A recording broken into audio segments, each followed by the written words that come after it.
Introductions. So some of these guys in the room, if you don't know, there's a handful of people that put Miami on the map for crypto, blockchain, Web3 back in the day. There was a few of us hosting meetups and advocating, not necessarily shilling so much, although some of you guys shilled, but teaching about blockchain and trying to advocate and show the world kind of, how it would disrupt industries, how it's going to innovate economic development, create a lot of opportunities, blah, blah, blah. So who was the first? Erica?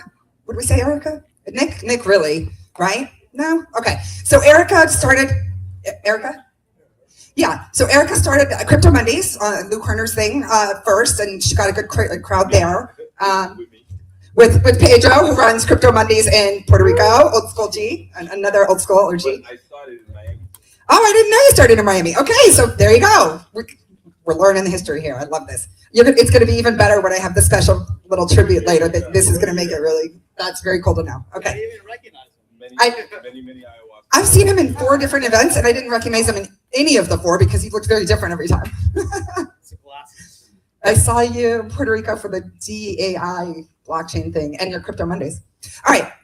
Okay, so let's do introductions. So Erica's the first, and then we have a couple people. I don't know about that, but I think it's been a small community in Miami for a long time. Around the time I remember when Crypto Mondays started, when Erica started holding Crypto Mondays, was one of my mentors' buildings over at it was the first cybersecurity school in downtown.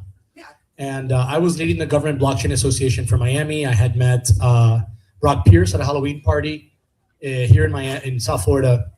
And then we bumped into each other again in New York for the launch of EOS, where Michael, which started BitAngels, one of the co-founders of BitAngels, was a member. And then I learned from Brock that he raised $100 million that day. We were standing outside a cold night in New York City, rolling up something, and something he kept on his neck. And when I realized that this guy made $100 million in a day launching EOS, I was like, I really need to pay attention. And so I had received a couple of different calls and messages about starting the Government Blockchain Association. I was like, blockchain, what is that? And we got a bunch of other things to do. I've been really focusing. I started Logos Capital 13 years ago. I was about 4 years in when I got that call. And that really changed my trajectory. It was that moment outside of New York talking to EOS. Shortly thereafter, the conversation I was really keeping the dialogue on was Web3, more blockchain, not really much focus on crypto. And what we did is Crypto Mondays was talking about 100% crypto, less so the blockchain part.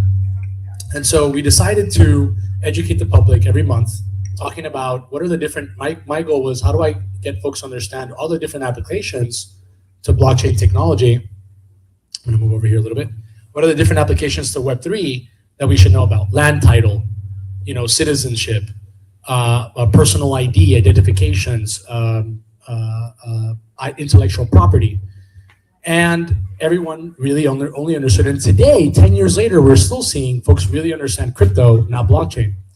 Nice properties, RWAs. And I believe that, and I think a lot of the conversation we're going to be having here with our fireside chat later about government and what's going on with the Freedom Act and the rest is going to continue to talk about the future of crypto being blockchain. But the initiation is definitely crypto. Yep. And so we see, Erica Gemma start Crypto Mondays over at, I think it was I2 Lab. It's called I2 Lab. With Wasim, which sat on the board of the mayor with me back at the time under Tomás Regalado before Francis Suarez came into the picture. And a few years later, that Crypto Mondays turned into the Blockchain Center. Yes. And first the Bitcoin Center. The Bitcoin Center. We went through all the evolutions of what was cool. It was crypto, then it was I think people used it synonymously, but it wasn't cool to say crypto then. You wanted to be blockchain. Now Davos is saying crypto, and the whole podcast is saying crypto again. So I'm like, all right, just run with it. Whatever. And that's because crypto years are a lot faster than everything else, right? And it's really important where people are like, crypto, not blockchain, blockchain, not crypto. Now we're almost at crypto, not blockchain, blockchain, not crypto. Web3, DeFi, goes on and on. You guys might appreciate that here in the crowd. Anyway, Nick, thank you for supporting our community very early on. I know that you were there for that launch. I was there. Francis Suarez was there. A lot of us here in the room. Pravi, I remember, was there. Art, which is also around Art, here. raise your hand. That's an OG. Yeah. That's one of our OGs. Art's the guy that'll show up anywhere and hack shit for you. I'm like, all right, fix this. He's like, okay, I got it. I think that's it. I think from this room, No, that was anybody else? yeah, okay, you might be right. What? Yeah. Yeah, no, I need to introduce myself. So. Then Robin was there. So I'll introduce myself, yeah. and then I'll hand over the mic so we can get started with the real stuff. So I've been a recruiter for 20-something years I hate saying that, it ages me, but it's here in South Florida, and I always really fostered innovation and things that drove innovation, especially things that might actually help humanity in some kind of meaningful way, or at least had a really good use case.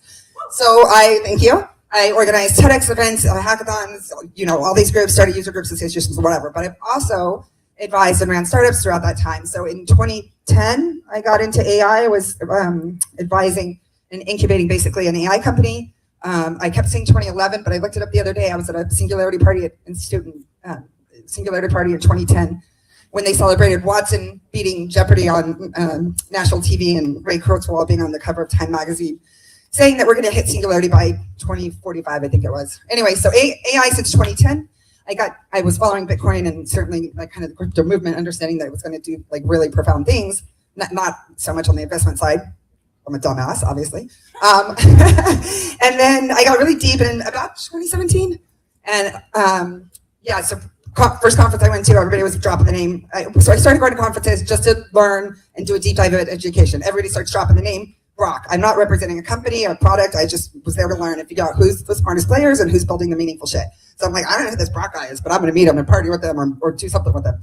So I met Brock in 3 months later in Vegas. It was the 10th anniversary of Bitcoin white paper. And I was like, we're both speaking at the Diplomat in Miami, whatever. So that conference imploded. When that conference imploded, I put together a conference in 3 weeks. And I single-handedly put together the first Miami Blockchain Week. Almost single-handedly, literally built the stage, did the PR, whatever. Thank you. And then I had suggested to Erica that It was awesome. It was the content on that day was just the civic discourse was awesome. The lunch failed because something always goes wrong. But anyways, so then I suggested to Erica that she get Mayor Suarez to officially dub it Miami Blockchain Week. That was during Art Basel, so it probably wasn't the best week. Then they later carried the torch with the Bitcoin Center, Bit Basel, or what became Bit Basel, I guess, with Scott and all those guys and whatever. So this year, and the reason I'm leading up, bringing that history is that this year I'm going to reinstitute the Miami Blockchain Week. It'll be during May when we have the crypto world, now we can say crypto again, descend on the 305 because consensus is here and so everybody will be here. I've just convinced the Solana Foundation to start their super team here. So I don't know if anybody met Nikki this week, but they decided to have their big conference here during Miami Blockchain Week so that they can take advantage of the fact that we have all these people here then too and get founders and startups and investors and whatever and dial them up. So that was a very long-winded introduction, but thank you for humoring me. Let's get the judges up here and let them introduce themselves, and then we'll start with the pitches. So we'll start with the most famous, Nick Spanos. Yeah, and let's real quick. I don't know if you wanted to say, Nick. I know you're the legend, and then after Nick, I'm going to pass the mic to talking about EOS being my inspiration. The president of EOS in Miami is one of the other BitLords here, Ravi. Let's give Ravi a round of applause. He's on our steering committee. So I just want to thank everyone for coming and supporting the community. In fact, this event wouldn't be possible without the people in this room and on the live stream. So thank you from the bottom of our hearts. And it's good to see a lot of old friends again after years. No, give yourself credit for how long you've been and what you've done. Yes. You were doing more stuff than most of us. Okay, yeah. So we try to keep it focused on crypto tonight. So in the crypto world, Captain Bitcoin online. We do a lot of superhero skits, and they're pretty fun. If you're a Bitcoin maxi, you can play an Ethereum villain. So do that. If anybody was doing more events than anybody else, I might do kind of big events like this or professional ones. This dude's always doing events. He's on the scene every day, all Tri-County. Doesn't matter where I was. It was an AI thing. He was there. He did a lot, and we appreciate everything he did. All right, Nick. Hello.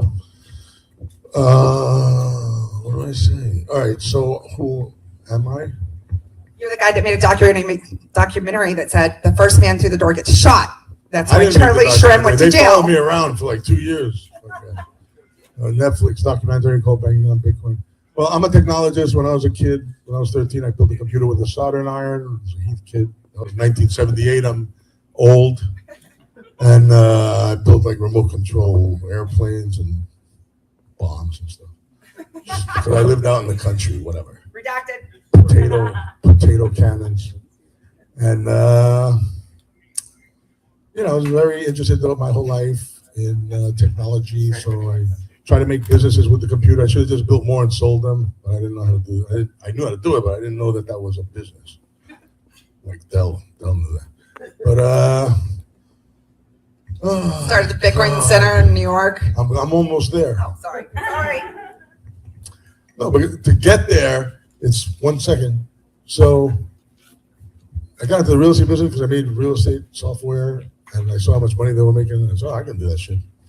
So I got into the real estate business, made a whole bunch of money. I wrote software. And then. Slumlord in New York. Slumlord? No, I was on the end of Long Island. Slumlord. I'm not a slumlord, am I? Why? Was he renting so to you? Then, A few people he was rocking. Yeah. what's he talking about?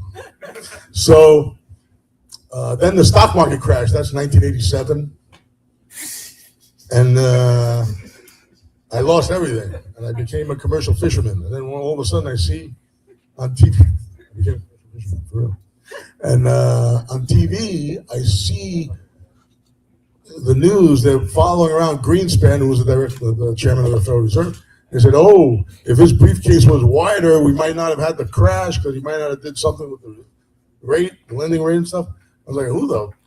I can curse you. Who the fuck is that motherfucker?" Because I was 22 and a half or 23. I lost everything. I thought I was gonna kill myself. Yeah. So I was so fucked.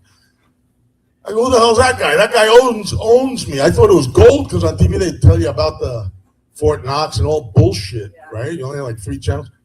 I was like, that motherfucker owns me. I went to the library and I found out that the Federal Reserve was fake. The money's fake. Everything's fake. And I freaked out. And then I was delivering the fish to New York City, 100 miles away. And my sister was going to a political campaign. And when I took over the political campaign, and I was in politics. And then, whatever. So I supported candidates who wanted to fuck with the Federal Reserve. And, a week before the election, the news would like destroy them. And then Ron Paul. I worked for Dr. Ron Paul.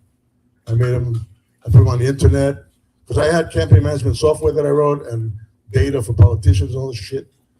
I was trying to sell. I was selling it, whatever. And then I worked for Dr. Ron Paul, who wanted to end the Fed. He wanted to audit the Fed and then end it. So we made him popular. And then they kept destroying us right before Election Day. And then one day I said to myself, you know what? Bitcoin, because Bitcoin, in 2009, some girl was waving the fucking white paper at me at Fort. Where did they freeze? Valley Forge, event at Valley Forge. I was like, oh, that can't work because I tried with my friend and partner, Steve. I don't know if he wants me to say the last name. I'm not gonna. We built something called MindPay in 2004, 2005. MindPay and MindCash. And but it was centralized, so I go, that's not gonna work. I said, not reading it, whatever. And then after Ron got destroyed, I go, I'm gonna make Bitcoin my candidate because they can't destroy Bitcoin on election day. Every day is election day for Bitcoin.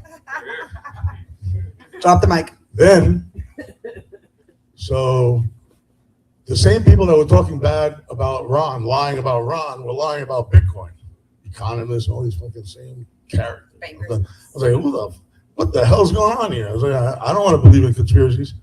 I said, you know what? Oh, and then when I tried to rent a booth at the New York Stock Exchange, they laughed me out of it. So pinball machine money or gaming, whatever. I forgot what they called it, whatever.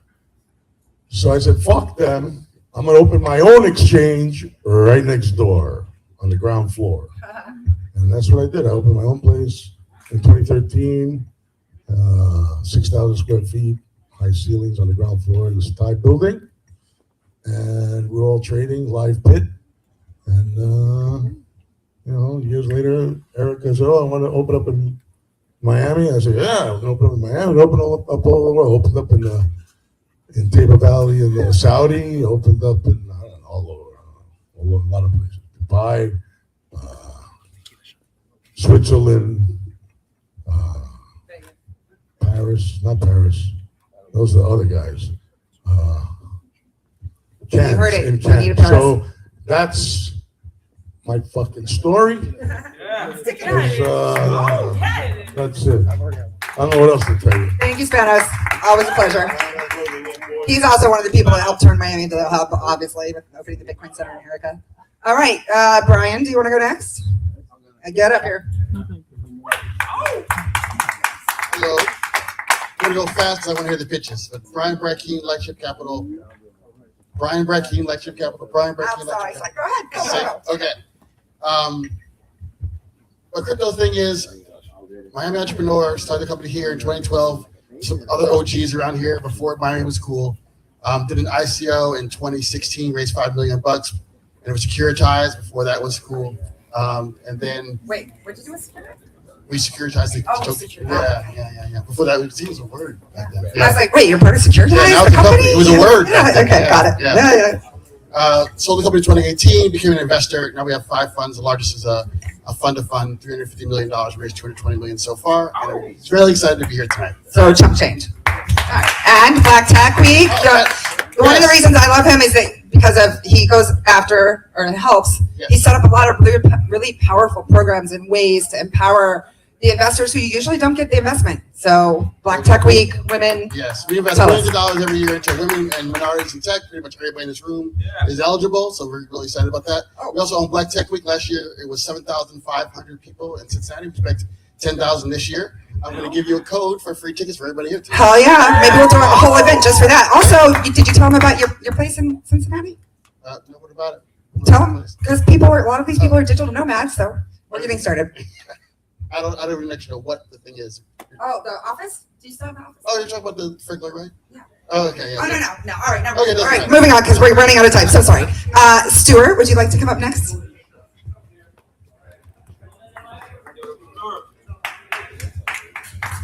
Can you start with your full name, please, since I don't know if Full name. everybody My full has. name. Yes. Your full Okay, name. my full name is Mr. Stuart MacDonald. I live in London, and I know a few of you. I come to Miami fairly frequently, spend more time in New York, quite a bit in Texas. I'm chairman of a digital assets manager and AI-infused fintech. We're doing 2 things at once called Level 3. That's in Dallas. I'm also on the advisory boards of 5 blockchain-related enterprises, companies active in and around this space, and have part of each of them. I also am involved in allocating money, especially in the context of an endowment where I'm in charge of what they do. That's over in the UK. I also have a long-running radio show that has quite a big listenership over here called the Naked Short Club. It's been going since 10 days before Lehman Brothers blew up. About half the time we talk about this sort of thing, simply because it's interesting, but we talk about other things as well. It's on Resonance FM, which is a station with 5 million listeners that a lot of Americans liken to National Public Radio, but they take our content, not the other way around. But so far as this space is concerned, I'm chairman of the advisory board of BitAngels in London, and that's. And we're very happy you came across the pond and joined us Thank you tonight. for letting me So- join. Thank you, Stuart. Thank you. Pedro or Eric? Eric or Pedro? I'm kidding, Eric. Come on. I'm tech support. I'm not judging. I know, I'm kidding. Where do you want me to stand? Want me- Right here, because we're kind of filming there. and All right. gives nice visibility. All right. Hey, everyone. Eric Mendelson. I'm a recovering music executive. I've worked with some of the biggest artists in the world, and I've also signed some of the biggest artists in the world. I moved from New York in 2005. I created a music tech startup, and I won TechCrunch Disrupt in 2007, which is the biggest startup pitch competition in the world. And I was the first entrepreneur in Miami to ever win that distinguished award. I also, like Brian, who is a real Miami OG, did an ICO out of Miami back in like 2016, 2017. I think Brian and I were the 2 first entrepreneurs in Miami to actually launch a token from Miami. It was a lot harder then to do it than it is now. Today, I'm America's biggest cryptocurrency-focused real estate agent. I created the first cryptocurrency real estate division for one of the largest brokerages in the world. I'm also a mortgage loan originator. That's what I do during the day. At night, I advise for Pointer Capital. Pointer Capital is an early stage investment fund that invests in AI, blockchain, and smart cities. I'm sure you can imagine what side of the spectrum I'm on. It's blockchain. I also advise for a marketing large language model startup called IrmaToken.ai. And on our board is the Brad Hilton from the Hilton family office. And I am also raising a $100 million fund to acquire music royalties, which I can leverage and buy Bitcoin as the first Bitcoin asset treasury company in the world, supported by Real Yield, which is supported by music royalties. So like the Michael Saylor of the music industry. Okay. It's a pleasure to be here. And what was the name of the thing you just mentioned? I'm sorry, because I didn't catch it. Well, Or Pointer, the last part there. the music, Never mind. sorry, IrmaToken.ai is a company that I advise for. Okay. But I'm also an advisor for Pointer Capital, which Yes. is who I'm representing today. Yes. Okay, Pointer Capital. Thank you so much. Thank you for joining us. Round of applause. And thank you for stepping up last minute. That was amazing. All right, so let's get the startups up here. Everybody who is pitching, raise your hand if you're pitching. Oh, Bobby, I'm so sorry. I'm running on very little sleep, no disrespect. I'm very happy that you came to join us. No worries. I'll keep it brief. I'm Bobby, joining from New York. I work for a company called Coin Fund, one of the oldest kind of institutional grade crypto investors in the space, founded in 2015. We have two funds that we invest in founders out of, a seed stage fund and a Series A plus fund in aggregate. That's about $500 million that we were trying to deploy right now. Personally, I've been investing in crypto since about 2021. Started out a crossover Tiger Cup hedge fund out of Boston. Was a partner at Polychain Capital for about 3 years and joined Coin Fund about 1.5 years ago. So excited to hear some pitches and have some great chats. Thanks. Bobby, thank you so much for stepping up to join us this evening. All right, so we did not get our BitAngels logo up in time. We're going to change that in a minute. But Donify, for using their computer, got a lot of visibility tonight. So thank you for letting us use your laptop. Come up and start the evening for us. Right. Please introduce yourself first with your full name. Yeah. Wait, Nick is back. We have all our judges. Yes. Okay. Please go ahead. Thank you for having me. My name is Josh Kim. I'm with Donify, or I guess we spent quite a bit of time getting all the tech set up, so that was the free exposure. I appreciate you guys for that. But I'll get into our pitch. So what happens when fundraising campaigns become politically inconvenient for the centralized platforms that host them?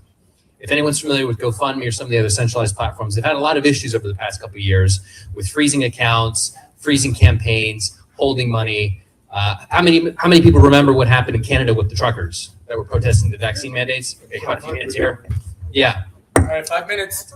Yeah, so just that as an example, that's an example of kind of some of the issues that they've run into. They shut down campaigns because it doesn't politically align with their narratives, or they're worried about regulatory reasons for compliance, right? Donify operates beyond borders, banks, or censorship. Our mission statement is to build a platform that will allow anyone to donate money and anyone to be able to receive money without threat or concern over a centralized entity shutting them down. Centralized entity could be a government, a bank, or the third-party intermediary hosting the campaign itself. We're building infrastructure for the next generation of charitable giving by building a truly decentralized platform. Right now, the crowdfunding and charitable giving market, it's about a $250 billion a year market. There's a lot of money that's flowing around. People are trying to donate money to causes that they want to support, but they don't always have the most convenient method to do so, right? The premise of crypto, it's what? It's to have censor-proof transactions, to be able to get money from point A to point B without having to ask for permission from somebody else, right?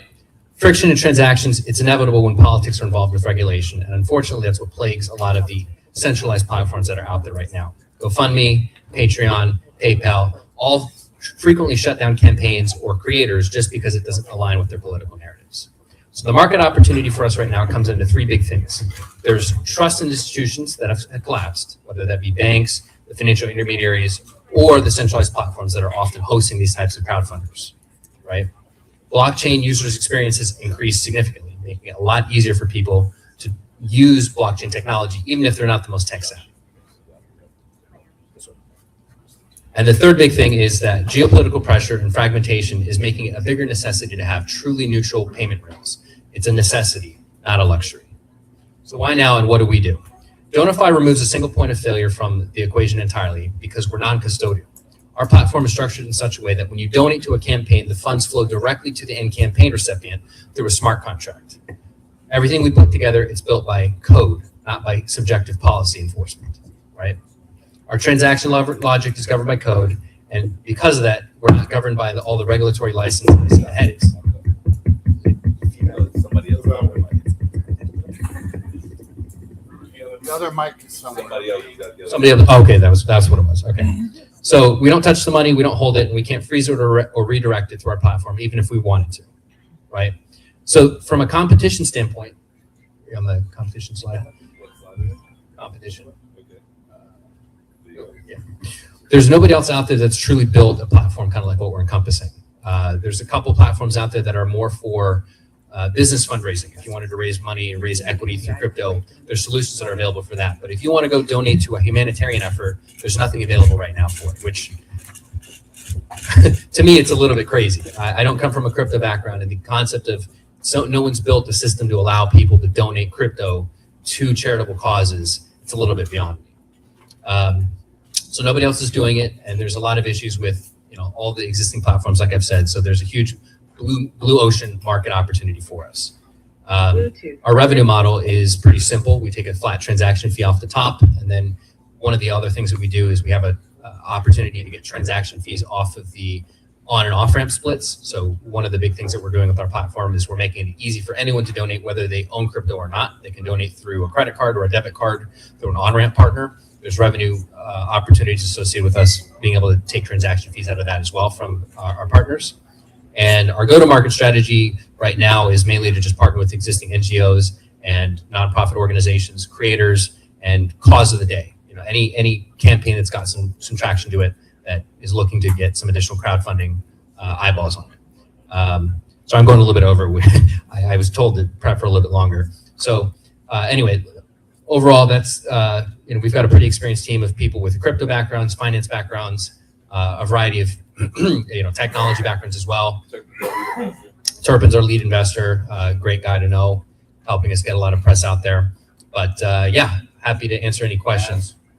Oh yeah, forgot or ask. Yeah, and we're raising $1.5 million right now at a $10 million valuation for our seed round. So and yes, right now it's mainly through equity, but we will also be granting a token warrant to any investors that are, if and when in the event we do launch a token down on the road. So anyway, wrapping that up, happy to answer any of the questions. Oh yeah, and our tech is almost done. We should have it done in the next week or two here. All money's for marketing. Yeah, and all the money that we're raising right now is going to be going for marketing and operations. I didn't know that it's not AI. Huh? That it's real. What do you mean AI? Send some One of money. the Don't worry. projects. We'll show you. Send some money. We'll show you. I'll send you a link next week. Oh yeah. So your question was like, how do you know that? What's So Oracle? Where's Oracle? so one of the things we're doing is in order to sign up to create a campaign, there's going to be an identity verification process. So you have to submit an ID, link a phone number, and an email before you can actually create a campaign. So that helps us filter out people setting up fake campaigns to go just run away with the money. GoFundMe just puts a wallet on their platform. How do you compete with that? So that's actually a great question.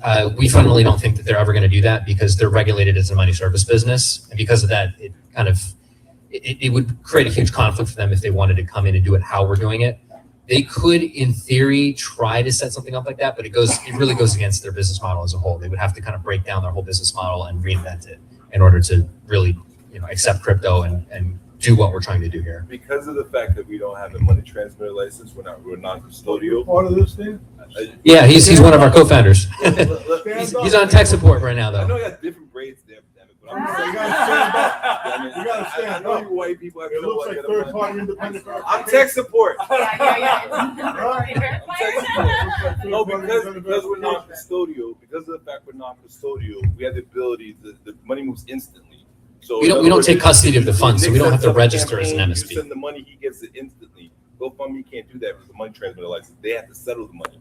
They hold the funds. They can also freeze the funds. We can't freeze your funds because they don't sit with us at all. Period. When do they freeze the funds? They custody of the funds. If they don't like your campaign. They shut it Yeah, down. they don't like you if you talk about the wrong thing, or if you get deplatformed. A variety of people have been deplatformed, right? In just the U.S. and also too different types of situations you can't raise on GoFundMe. Not to mention, if you look up GoFundMe, they are right now. They made campaigns, 100,000 plus churches against their knowledge, and then they'll call you up. They'll be like, "Hey, if you make a profile on GoFundMe, we got $10,000 here for you." GoFundMe's got a lot of dirty press right now.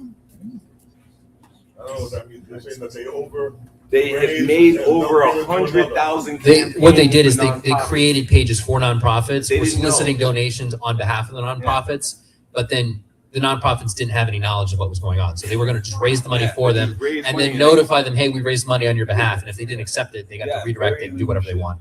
So they're like the Wells Fargo of retail Yes. banking. Yeah. They're like Wells Fargo for crowdfunding. And it's only US dollar and US dollar out. We have major fiat in, major crypto in, major crypto out, major fiat out. Campaign organizer can set up how he wants the funds to be. How many have you done? Huh? The tech is not live yet, so we haven't actually launched any campaigns yet. I'll send you a link as soon as we're done. Yep. So when the Ukraine stuff started happening, Exactly. posting public addresses on Twitter, Yeah. saying send it here. Yeah. That's like basically the core payments functionality of what you're providing. So my question is, what is your like wedge? Is it kind of the identity piece that you add to that says, here's the address, and I'm going to confirm that this is a real person that is going to use the funds in the way that you say, or is it discovery? It's a couple of those things. So yes, you nailed one of those things. It's there's a social element to it. It was like, hey, here's where to send money. But the other big thing that we're doing is we're integrating on-ramps so that if somebody doesn't have an existing crypto wallet, let's say somebody isn't crypto familiar, they're not familiar with how to purchase crypto, you can still send money to a campaign because it'll go through an on-ramp. So they just link their debit card or credit card. And so that's really one of the biggest things that we think is going to be helpful, because a lot of people on the recipient side may want to receive money in a stable coin, for example, but the people that they're soliciting donations from may not necessarily know how to go set up a wallet, transfer money to it, and do that. But yeah, to your point, it's the identity verification, the social element, and the integrated on and off ramps that we think are going to be the biggest sell points to it for people. Perfect. Quick Last follow-up. question. Just quickly following up, doesn't the choke point for the regulators then become the on and off ramps? Like if they don't like them funding those people, doesn't they go after the on ramps instead of you guys? Correct, but the way that it's working, it's kind of like a truncated process. So people are purchasing crypto on the spot, and it gets sent like right after. So there's really no way, you can't block someone. You can't really say, hey, we don't like this campaign. We're just going to say that this is a blacklisted wallet address from anyone sending money to it.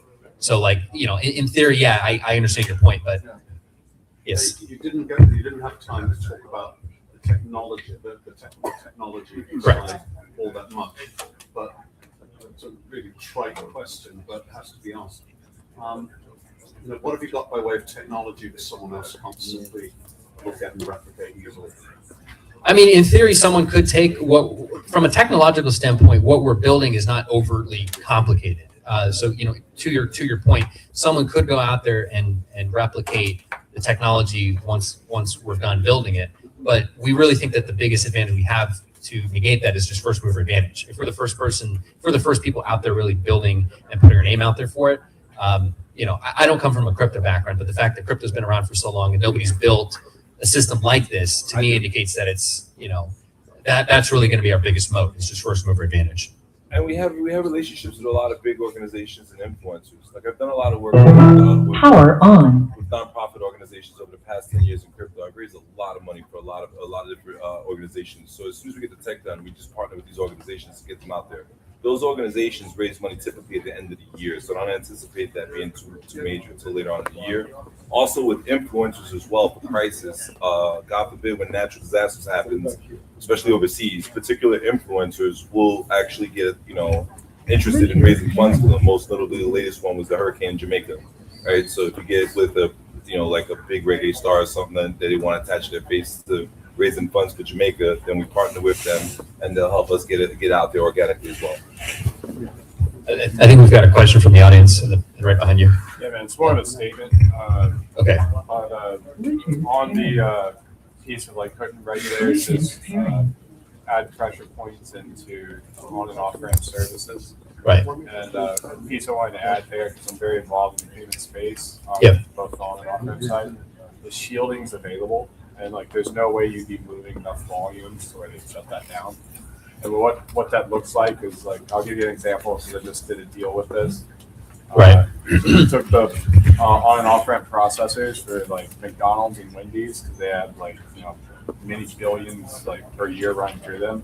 Yeah. And we're putting other markets underneath that, and then as a result, like the feds can't touch it. It was like a mixer almost. Pretty much, it's a TradFi mixer for dealing with Web3, if you will. Sorry, we're so people are clear. So questions from the audience, I think, can come later. Okay. All right. We really have to keep it. That's Yeah, we gotta 4 move. and 4. Yeah. 4 for presentation. Let's wrap. 4 for Sorry for the questions. questions. All right, last question, I guess. Oh, okay. All right, awesome. Thank you guys so much. We're gonna have breakout rooms for questions. Don't forget, go to the breakout room if you have questions. Grab them and take it. Get it the opportunity. I will be keeping time for See, 4 you minutes. wanted me for tech support. See, All right. I'm gonna grab my laptop. Third-party independent verification. Alex, you want me to put up your deck? Pull up your deck? Maybe, or I'm just going to bring my laptop. Yeah, bring your laptop. All right, so we have a couple of people on deck. Startups, raise your hand really quick. I just want to get some quick housekeeping rules in place. So we're gonna have Alex of Web3 Enabler next. Then it's going to be Lloyd. You're on deck. Okay. What other startups that are here in the room that are supposed to be presenting? So after Alex, and then you. What's your startup? Right Path, and yours? Venture OS. EU is approved, so we might cut it short on time. Can't promise you guys for sure, but we're gonna do the best we can. If Okay. we can, I promise you another opportunity. Did you receive an email or WhatsApp that you were approved? Yeah. So then it will be Marin after that, We'll take it. and Web3.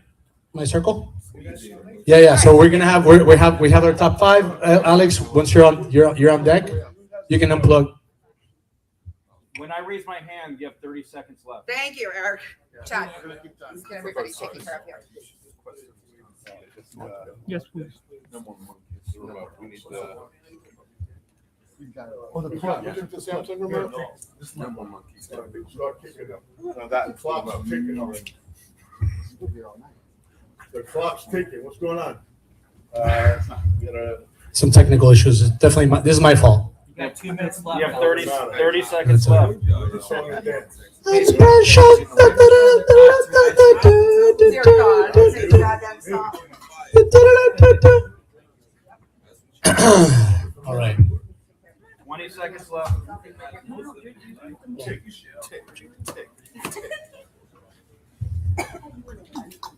If Here we go. all right. I'm good. All right. Let's start the timer. I got the timer. Hi, I'm Alex Hochberger, founder and CEO of Web3 Enabler, the Salesforce ISV partner for all things blockchain and crypto. Money currently moves on rails that are about 50 years old, NASDAQ, New York Stock Exchange, Visa, MasterCard. We know that's all moving to the blockchain. But existing corporate systems don't talk to the blockchain.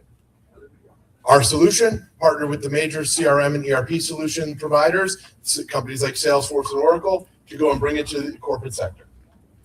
We know stablecoins have established themselves as the first real use case for blockchain in corporate America, and the sizes are big, and the total global payment space is 150 trillion a year for B2B payments. So the Genius Act passed in this past July, giving us our first regulatory framework. So that's why now. So why Salesforce? The least crypto of companies you could imagine.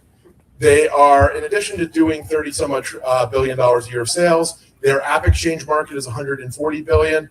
Their entire ecosystem is 1.5 trillion. 150,000 companies use Salesforce, including 91% of the Fortune 500. And of those companies, 90% use one or more products from the app exchange from companies like mine. And we like the fact that Salesforce grows by acquisition, up to 73 now, most recently Informatica for 8 billion. My partner and I, we first did creditcards.com in the early 2000s. We've done a series of businesses on and off over the years. I graduated from MIT and Duke. My partner Peter is Tufts and Yale. So, even though we're a Miami-based company, we do have our roots in the Northeast. The rest of my team doesn't look like a crypto team. Chris is one of my early investors, advisors. He spent 9 years at Salesforce and 14 years in the ecosystem. Aiden's an expert on crypto accounting and one of our early investors, and we have legal and community outreach. We work with the boring companies, Salesforce, Zoho, QuickBooks, or Intuit, Crypto's API, Alchemy, and Auth0 core parts. We are, as clients or partners, Circle, Ripple, Valor, Bridge, working with Coinbase, Project Catalyst funded us, and Trustware, who makes a swapping tool. So things we've already implemented. On Treasury, sending payments, Salesforce native wallets that require no crypto knowledge, on-ramps and off-ramps using ACH Wire, SEPA, all the toys. We built for digital assets a new tool for banks and financial institutions to monitor their clients' held away assets. That means if your financial advisors at Merrill Lynch, they don't see your crypto, they need this tool. So that's a new tool we launched. We started with bespoke implementations on these grant funding. We then moved to get our MVPs up and running, and now we are focusing on growth in the channel. We work with big companies. We built XRP for Salesforce. We did a project, Ada Wallet for Salesforce, and the Web3 wallet was the Circle wallet sponsored by Cubic Labs and Circle. We have 6 apps live in the Salesforce App Exchange today. They're one-click installs. We have 2 more under security review right now. They come in those 2 families. The others are extensions for specific parts of the product. Salesforce runs a lot of events, and that's why we're raising money. It's go-to-market. Dreamforce, before the COVID, was 160,000. It's now 40,000 in person, 200,000 online. They do 25 world events around the planet for system integrators to learn about what products to buy for their clients. And there are 50 community events called Dreamin'. We got a lot of traction out of Ghana, and one of my guys is on his flight to Cairo as we speak. It's a massive market, 150,000 companies times 8,000 per year spend. That's 1.2 billion in annual revenues, and that's just on what we've got right now. We've got a lot of support here in Miami and New York. We were here in the Built in Miami program, Venture Miami. We work with Gain Ventures in New York, Cubic Labs in Boston, and all these. We're doing a convertible note right now to fund the African campaign. We're raising $500,000. We're about half committed. We then plan for larger investments, the seed round. And the reason for that is Salesforce Ventures won't talk to us to Series A. So they're very excited to talk to us as soon as I can get through all the steps. So most of that is for marketing. It's going to these conferences. And a little bit to continue ongoing development, but our apps are live. If you want a copy of the deck, there's lots of videos that are fun. And we're at Web3 Enabler on all social media. Thank you. Appreciate my MIT shout outs. Okay, in the interest of time, we've got 4 minutes. I'll get to the point. It looks very impressive, but why haven't you raised the money already? What objections have you run into? Ooh, savage. Largely, the first 2 startups I did and I sold, we didn't raise funds. We just bootstrapped and sold. And when I went to go raise VC rounds, everyone wanted to know about my angel round. Then when I went to raise an angel round, they all wanted to know about my friends and family. So I had to join an accelerator. So I came here in an accelerator and I called friends like my friend Andrew and said, I need you to wire me 10 grand because I'm supposed to get 50 to 100 grand between 5 to 10 people. And that's how I've been raising funds. And for how long have you been doing it? We started up this company about 14 months ago. And this bridge round, we started in December to focus on the Africa campaign. Okay, last question, how much runway you got? 6 months. What have you spent so far? We've spent about 500,000, 600,000. How long? 6 months? About a year and a half. So who's using it right now? How many people do you have? We have a couple early pilots, small companies in Africa and the UK, nothing big. What does it do? It pays out and get it. It is a Salesforce native tool that do all the blockchain things you would do. So on-ramp and off-ramps, creating them. This is not the videos would show Off-ramp money. everything. Anything you do on blockchain, we are just the software provider. So if you want to send an ACH in the US, convert it to Base, USDC on Base, send it over to Africa, off-ramp and Valor, that's all done without leaving Salesforce, and you don't have to know how to do it, and it's all automatable. What's the fee? It is $79 per user per month, which is very standard for a Salesforce financial tool, and the one for the banks is $29 per user per month. What's the percentage? We don't take a percentage. We're a software vendor. So we're crypto adjacent, not crypto. I think you have 6 products live. Which one is most successful? So blockchain payments and digital asset wallets are the 2 main products. A lot of the things in the App Exchange are extenders to go into different parts of the Salesforce ecosystem. So you can do the e-commerce as Commerce Cloud, the billing piece is Revenue Cloud, but each one had to go through security review. So the purpose of that slide is to indicate we put XRP through the security route, we put ADA. We have successfully gone through Salesforce's extremely painful security and legal review process multiple times. I often say my business is 80% social engineering, 20% software engineering. So Africa isn't one market, it's many markets, right? So tell me a little bit more about your Africa strategy. Okay, so South Africa has about 1,500 companies running Salesforce. That's a big push. Ghana is really exciting because Ghana just hosted West Africa Dreaming a month ago. So we're talking to a lot of companies over there. And Cairo is Cairo Dreaming Saturday. So someone's there now. So the push in Africa is not that, the big push is really US and Europe. That's where the big 80,000 seat sale to a JP Morgan takes place. But the people who are operating on stable coins now are in Africa.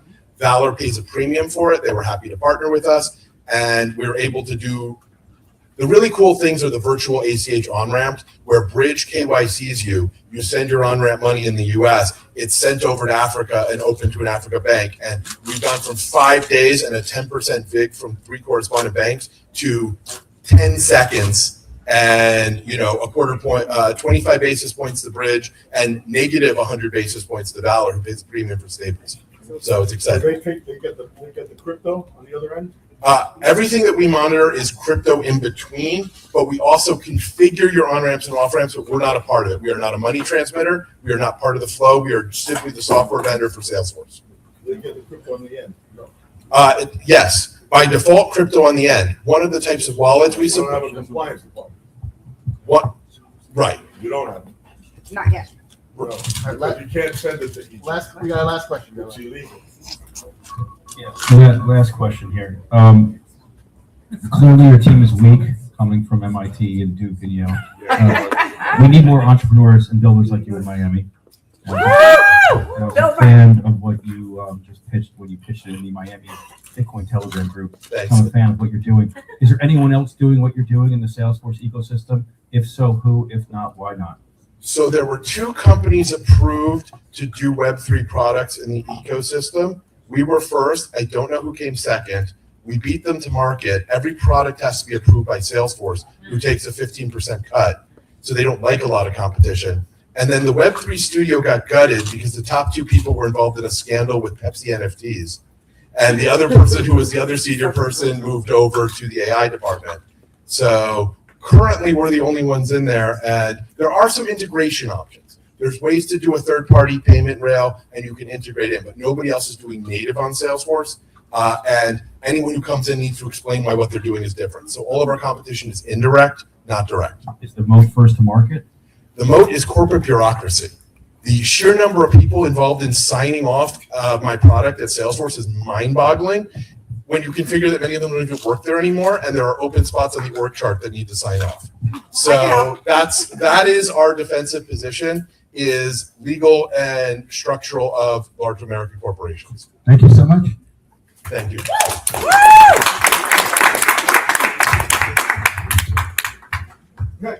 Sylvia, who did you decide was next? Who's next? Who's on deck? He's next. Who's next? Tank? Tank. Lloyd, I'll let Tank, I call him Tank because he's looks like Tank from the Matrix and he's always tinkering and building and engineering crazy stuff. He's amazing. All right, Tank. Your full name? Well, while we're still, I'm going to take a moment to apologize. When I asked if you had received an email, we were scrambling because originally the design was supposed to be when we did BitAngels 2 years ago, 5 pitches, 5 judges, keep it really short and sweet, right? And then hopefully create opportunities for anybody else who wanted to pitch. Was not singling anybody out intentionally, Marion. I apologize from Lightspace if that was rude. I really wasn't meant to be rude. I've been working around the clock and I'm absolutely delirious. So I follow disclaimer. We'll make sure that all the pitches get a chance to. And by the way, Leon, who I've known for 10, 15 years, I also told him he wasn't going to be able to pitch because I'm trying to respect people's time. But it wasn't intended to offend anybody. So please accept my gracious apologies. Yeah, awesome. Thank you so much. So next we're gonna have Lloyd. I'm just for the convenience of time in the transition. Just if you can put your hands up again. Again, there's 5. There's a top 5 company selection. You should have received an email, and then we have 3 community choice presentations. Okay, just want to be mindful of that. And then this is This next presentation is Heart Badge by HeartChain Labs, which is funded by Lloyd. Lloyd's been in our community the last 3 years, focusing on and supporting a lot of our efforts to save Miami. So thank you, Lloyd. I am trying to make sure here, Lloyd, come over here for a second. Press the button on the Samsung remote. Does anybody have the Samsung remote? I'm gonna try to, if you can just make sure we, right there. And Silvio, who's on deck after this? Yeah, so that's what I want to, yeah, okay. Will you be able to plug in your HDMI, or do you want to send me an email? I'm ready. Okay. It's too large. Okay. So judges, sorry about this. Okay, perfect. We're good. Thank you, Lloyd. Lou, when I raise my hand, you have 30 seconds left. Great. Okay, thank you. Try that again.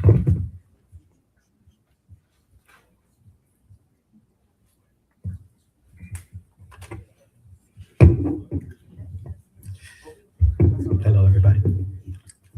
My name is Lloyd Emil, and today I'm presenting to you my company, Heart Badge by HeartChain Labs. Not to be confused with HeartChain. There's a blockchain called HeartChain. Don't get it confused. But I'll give you a quick quick story. So I had a friend.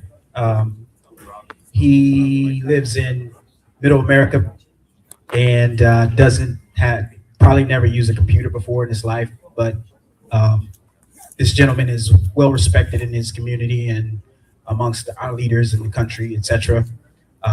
He approached me with an idea that he has been running offline for a long time, and my background is computer software. I'm an engineer, electrical and computer engineer.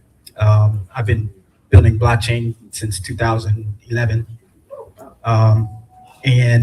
So I have this, what they call hammer and everything's a nail, right? So lately, I don't know if you know Bitcoin, there's on the back side, on the technical side, there's upgrades coming back to Bitcoin to allow for more programmability onto Bitcoin.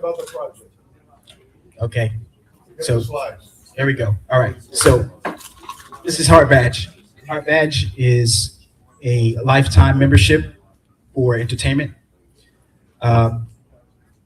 You pay a one-time fee for your badge, and you receive a badge that gives you access to our virtual and in-person entertainment events. With that badge, you receive rewards, and these rewards come in the form of a fungible token. This fungible token is utilized at our venues and at our events. The badge itself is a non-fungible token, CAT 721 on Bitcoin protocol. And there's a two-tier affiliate reward system. Very old school, very simple. You all know it. You all know how these businesses work. We have a goal. We have acquired 2 acres of about 160 acres of land to build an entertainment facility. It's been gifted to us. And so our goal is to build up this Heart Badge along with our platform, working with the entertainment events and venues. This includes events such as with large artists such as Dolly Parton, you name it, all the way down to the Motown and Generation X, a lot of Generation X artists. So our, you got it there? Yeah. Okay, great. So It's not working. So we got. Okay. I don't know. All right. So anyway, I'll continue here. Okay, so we have created the Heart Badge as a non-fungible token that's assigned. The URL is heartchainlabs.com. you can go there. We'll have the badges available for purchase starting tomorrow. And I encourage you all to get your badge. You can buy one for as little as $5, and that $5 gets converted into our fungible token, and you can contribute more towards your final goal of reaching the $117 that it costs for the full badge. Okay, so you don't need to have the whole $117. You can buy badges in bulk, share them with your friends and family. Again, this is going to be for our entertainment venue, but also other entertainment venues that we work with.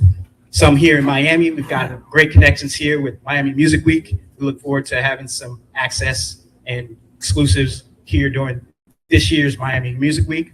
As I mentioned, Dolly Parton's having an event for Valentine's Day in Nashville, and some other great country stars. My team is the average age of my fellow teammates is about 78 years old. So I'm working with a lot of seasoned professionals and middle-aged good folks.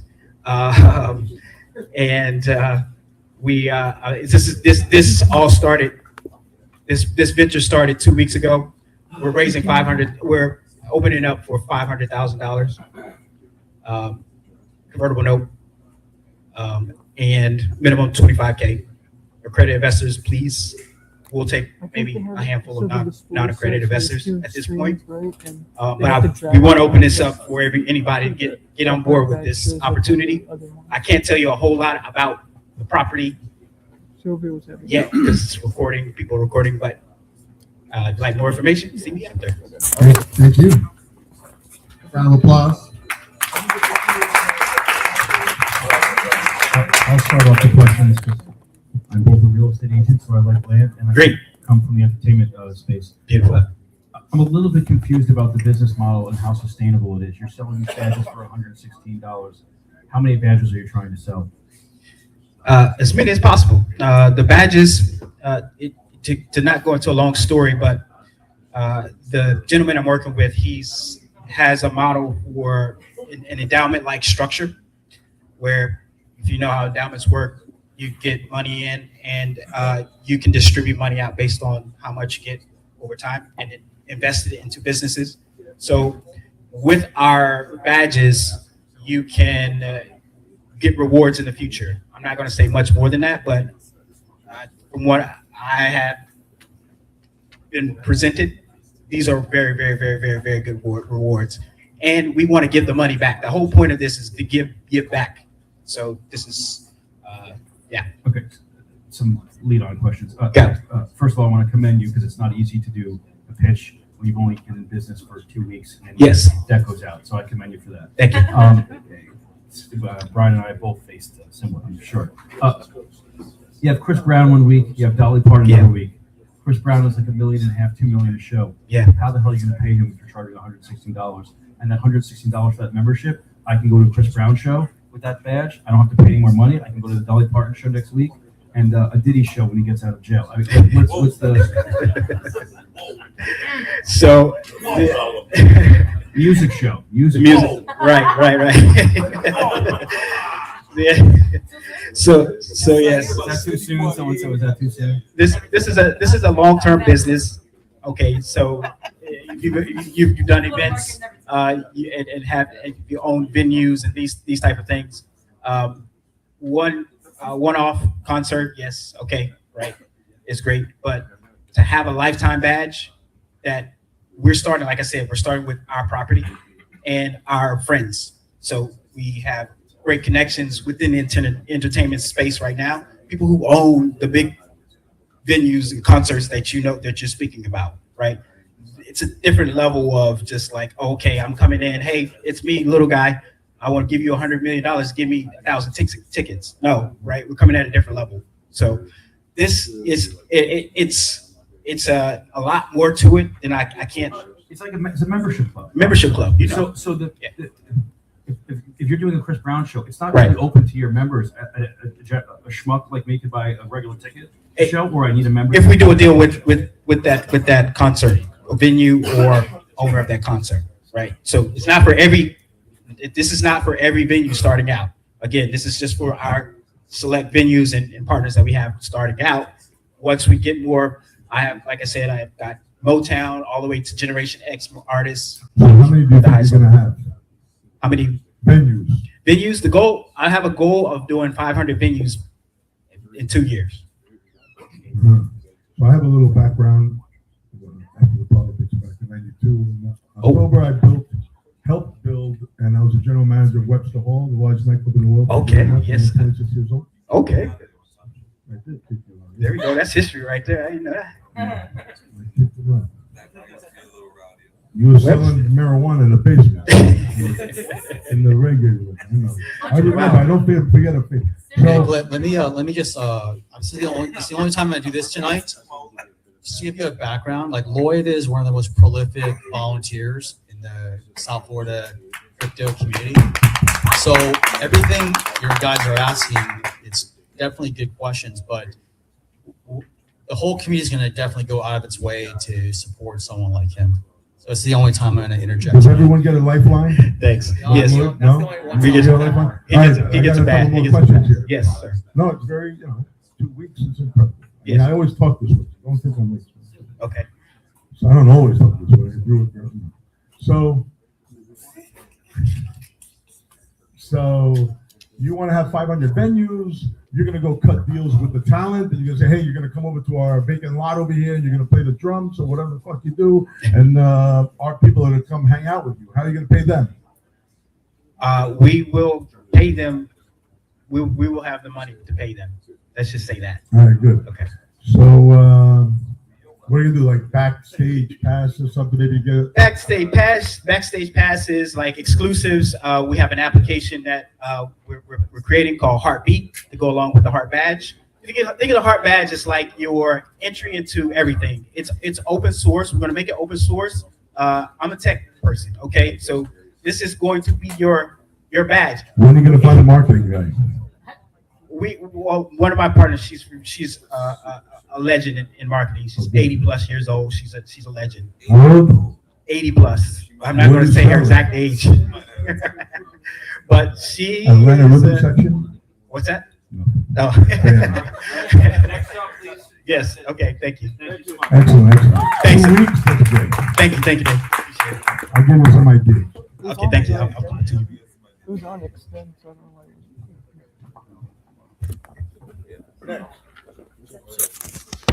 Kenny gets the screen to work. Hello. Have you tried to screen mirroring? Have you tried that?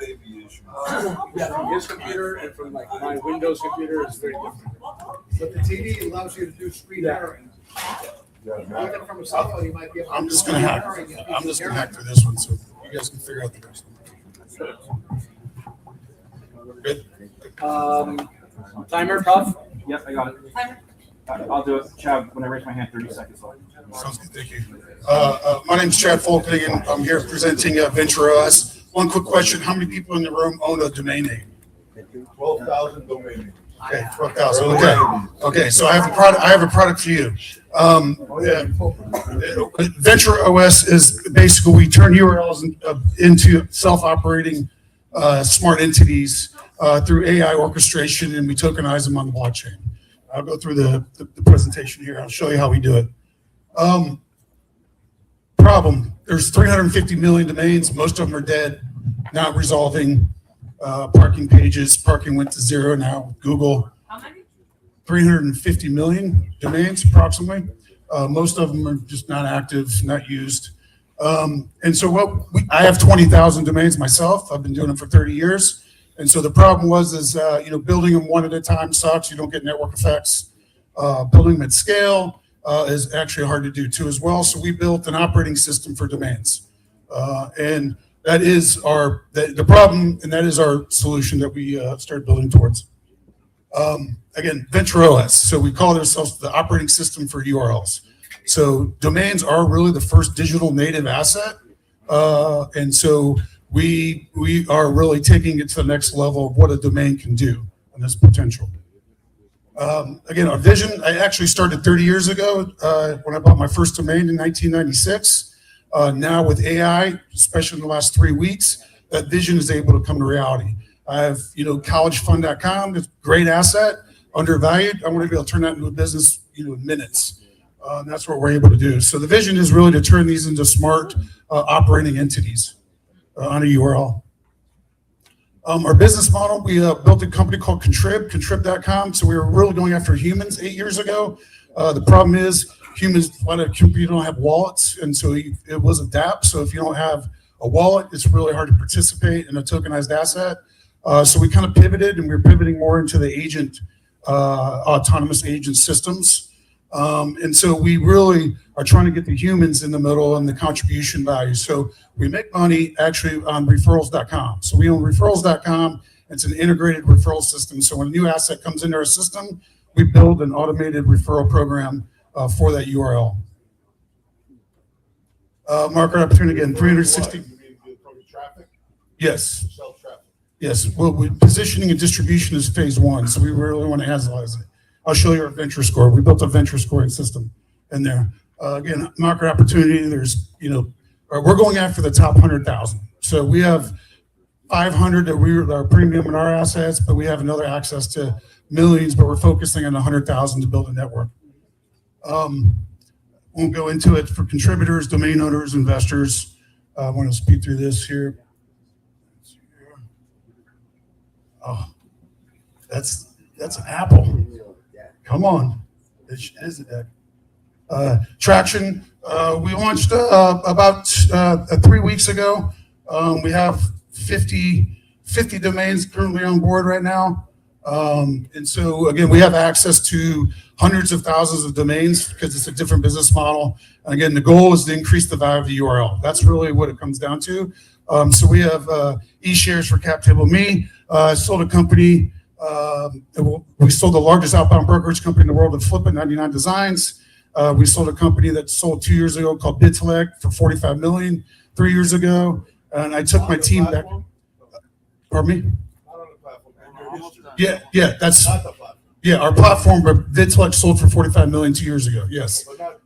No, but that was what I was doing before I did this. Meta and my CTO have been with me for 16 years over in the Philippines. They're awesome. Tokenomics, again, we mint everybody with the million tokens roadmap. Asking 2 million in our portfolios worth way more than that. All right, thank you. Are you gonna leave? So your portfolio is worth a lot of money. How's the person who owns the portfolio? The company, or you own it? Well, it's a company. Yeah, it's a company. So you're gonna, if someone buys shares, you're gonna have part of the portfolio. Yeah, it's a token weighted. I've gotten screwed before in cap tables. So it's one cap table. We're on Binance. We're on Base right now. We've already minted on Base, Binance, and Ethereum in the beginning. So we went over to Base chain. Minted what? So a million tokens. So they get 1 million e-shares. Each URL mints 1 million tokens, and then that is a token weighted open governance system. 51% of the votes. Again, participation hasn't been there because there's not a lot of wallets out there of participation. We really need to get the industry more wallets, more users. Security. No, we have a patent on that. We have a platform building virtual entities using equity systems. It uses a theoretical value equation 1-to-1. Letter from the SEC. We have plenty of attorneys that will back us. It's a theoretical value equation. It's a 1-to-1. No, we have not. We have equitytoken.com, utilitytoken.com. We stayed out of the securities. In the early days, I don't want to educate people. We want to. I think I can help the world through the domain channel. And 2% of our cap table goes in impact programs. That's the reason why we want more domains to be tokenized. Did the thing turn into security? Yes, it will. It'll eventually right go. Now, when you say I go on there, I put my domain in there, boom, boom, boom. I have how many million tokens? Yep, million tokens. So now I have a security. Now people are trying to sell the million. So we have a patent. The patent is eCorp. It's called eCorp. So eCorp.com, you can go to eCorp.com, chat at eCorp.com. We have a patent where the URL can go into a legal corporation at a certain theoretical value equation number you put out. Then we do a 7-day KYC AML on you where you either have to burn your tokens or you got to get out. So we turn it into a security. We can turn a URL into a security at a certain theoretical time. It is. No, it's not. It's a theoretical value equation in the beginning. It tells you on the thing. It's a theoretical value equation. True. But more than a bunch of people can buy it, they think they're gonna make money off it. Hey, we got another question. Yep.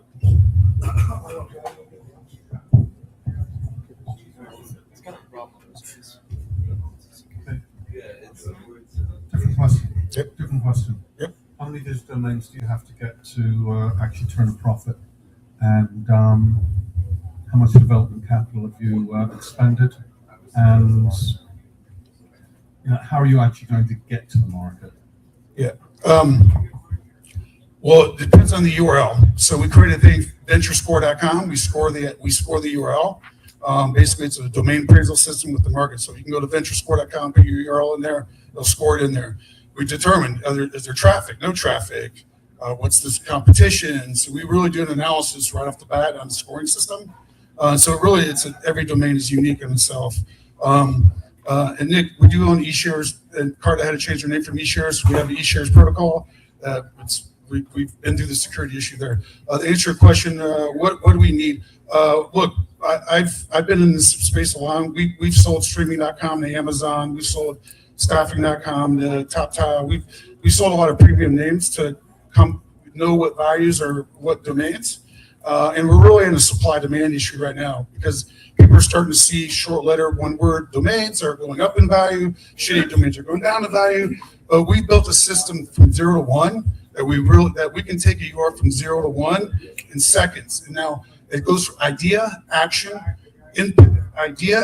execution, impact. So we have a process.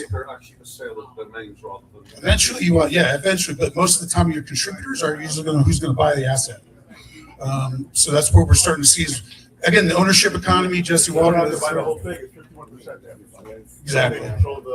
Exactly. Yep. It's 51%. All right. Thank you so much. Thank you.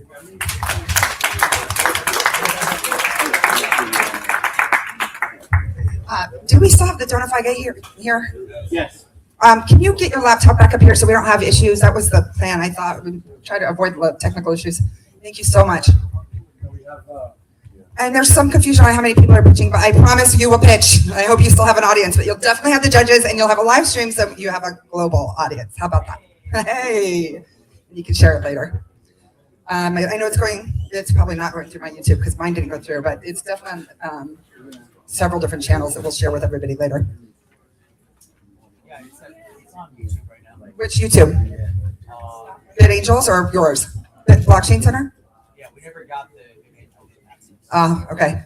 All right. Well, we'll share with it. It's Blockchain Center's YouTube or your personal? It's the production company. Production company. Okay. Well, I don't know how they're going to follow that, but we'll figure it out. What's the name? Yeah. What's the name? Transmedia Studios. Transmedia Studios. We filmed at my conference when I spoke with Black Pearson. Okay. Miami Bitcoin Telegram chat. Okay. All right. So who did we promise up next for startup? We'll get you up here quickly as possible. Let's keep these short and sweet, please. I know you're respecting the time. We have his deck and we have the laptop. Okay. We got 2 people pitching. Yes, I love that. And who are you? My name is Romel, and we are Right Path. Hello, everyone. My name is Michelle. Michelle and Romel from Right Path. All right, Michelle and Romel. I like that. It rhymes. All right. Just give us a minute to get that set up on here so we can see their pitch first. Again, we have an after party at the a very exclusive newly opened rooftop bar, newly opened at Amore. You can start without the presentation. Okay, better for time. Go ahead. Well, I'm going to let my wife start. Hi, my name is Michelle. And my name is Romel again, and we are the founders of Right Path. So I've been a funeral professional for the past 10 years. And throughout my career, I had to sit with families through the hardest time of their life. They had to sign documents, answer questions, and depend on systems that are broken. The funeral industry is a $120 billion industry. We at Right Path understood early that the funeral experience starts at the first call, not at the first appointment. While others are digitizing the back office, we at Right Path are automating their entire workflow. Currently, we save our funeral professionals about 2 hours per case, and we have 63 funeral locations prepaid and waiting for our launch on February 14th, which is Valentine's Day, because our funeral professionals will fall in love with how much time they're saving. Okay, okay, let's go down. Yeah. What do you mean prepaid? I'm sorry. So before we even built the product, thank you for asking, by the way. We actually started backwards, right? So we started building the product in early December, but by the end of November, we built a memorial AI generator that would basically like automate their memorial designs. But we understood when we built it that we were an option. We were just optional, and we said this cannot be right. We need to be non-optional. So as we went ahead, grabbed the drawing book, started again, and we started interviewing around 30 more funeral directors. And Let's hold a website. I know, but it's going and yeah. So I don't know what it is. Hold our question. we're a funeral OS, a funeral operating system. Continue. For who? For the funeral professional, for the funeral home operator. Yeah, no problem. I'm glad So- they killed someone to find out what it was. No problem. Yeah, next. So our market validation, you can go ahead and go all the way down. That's who we are. You can go down. Tell us about who you are. So my name is Ramon Lagos. I have a background in cybersecurity. I worked for government. Now I'm 100% in this. I'm the dev responsible for the whole platform. And yeah. My name is Michelle, and I have 10 years of funeral experience. I've worked with different cultures. I've worked with logistics, from shipping out to burial to cremation, from the beginning to sitting with a family, all the way to the end, closing a funeral service. And we've built this app from the inside out. Yeah, we understand that at the ground level is really where it matters. So we do have an FTE approach. You can go ahead and scroll down. That's our market. We estimate that we can get to 300 funeral homes by year 2. And go ahead, scroll down, please. They make a commission, right? Or Yeah, so we have 2 revenues. We have a transactional revenue and a traditional SaaS revenue. You can go scroll down one more. No, down. Yeah, so the funeral home uses our platform. We do have a vendor marketplace that also uses our platform. You can scroll down. Yeah. No, up. And then the families use so we have a family portal, family-facing portal, and also a vendor marketplace. Okay. Go ahead and scroll down. So this is our flow from the first call to the funeral home to the vendor marketplace to the family experience. And yeah, this is our go-to-market strategy. Michelle has started a podcast and also an AI social media account for new funeral professionals to get on board, as now's the time. Now the timing, we understand that now's the time. In the beginning, perhaps I'm assuming like AI was a taboo word in the funeral industry, and this is a very relationship business. But now is the time. We see it, we feel it. It was they're desperate for a solution. Go ahead. You can just scroll down. So this is our 5-year revenue projection. This is where we are now, and this is where we would go. We do have AI. Yeah, sure. Oh, gosh. So you can go ahead and scroll down. It's just sharing our vision. Imagine if RightPath becomes the funeral default for all of the U.S. market, right? We understand that we're not only going to save funeral professionals, but we're going to improve the funeral experience overall for everyone. Thank you. Thank you. what do you do? We automate documentation for the funeral home. So we have a land and expand strategy. So That's all. It's making it easier for the funeral. That's correct. People to do all that stuff. It must be pretty difficult to get on. they still, when I picked her How up, much are they gonna pay? so they're paying $160 a month, but that's They make a lot of money. we make more money on the transactional revenue. What transaction? So our vendor marketplace, we're making money off of the flower vendors, the casket sales. We're also making money off of any memorial products they do, jewelry, etc. So how does it get to the family? So we have a family portal where the family is able to they basically upload their documentation. They see documentation they need to e-sign, anything pending, and they also have access to purchase, make a donation if they want to. For the regular people who visit, they can make the donation, whatever. That's correct. So we also have AI check-in. That's a product basically when there's a funeral service. Our AI check-in basically nowadays they use a register book. Our touch point is a QR code. So they scan the QR code, and our AI agent pops up and asks them for normal things like, hey, leave a note for the family, etc. And it's also asking them if they want to donate a flower, things like that. From the internet. Before they get to the funeral. No, this is not before. So for before, what it does is it allows them to, like if they want to donate, flowers, they can do that from before. But they send an SMS via like that. But at the funeral home, the reason why AI check-in is so important because it closes the loop.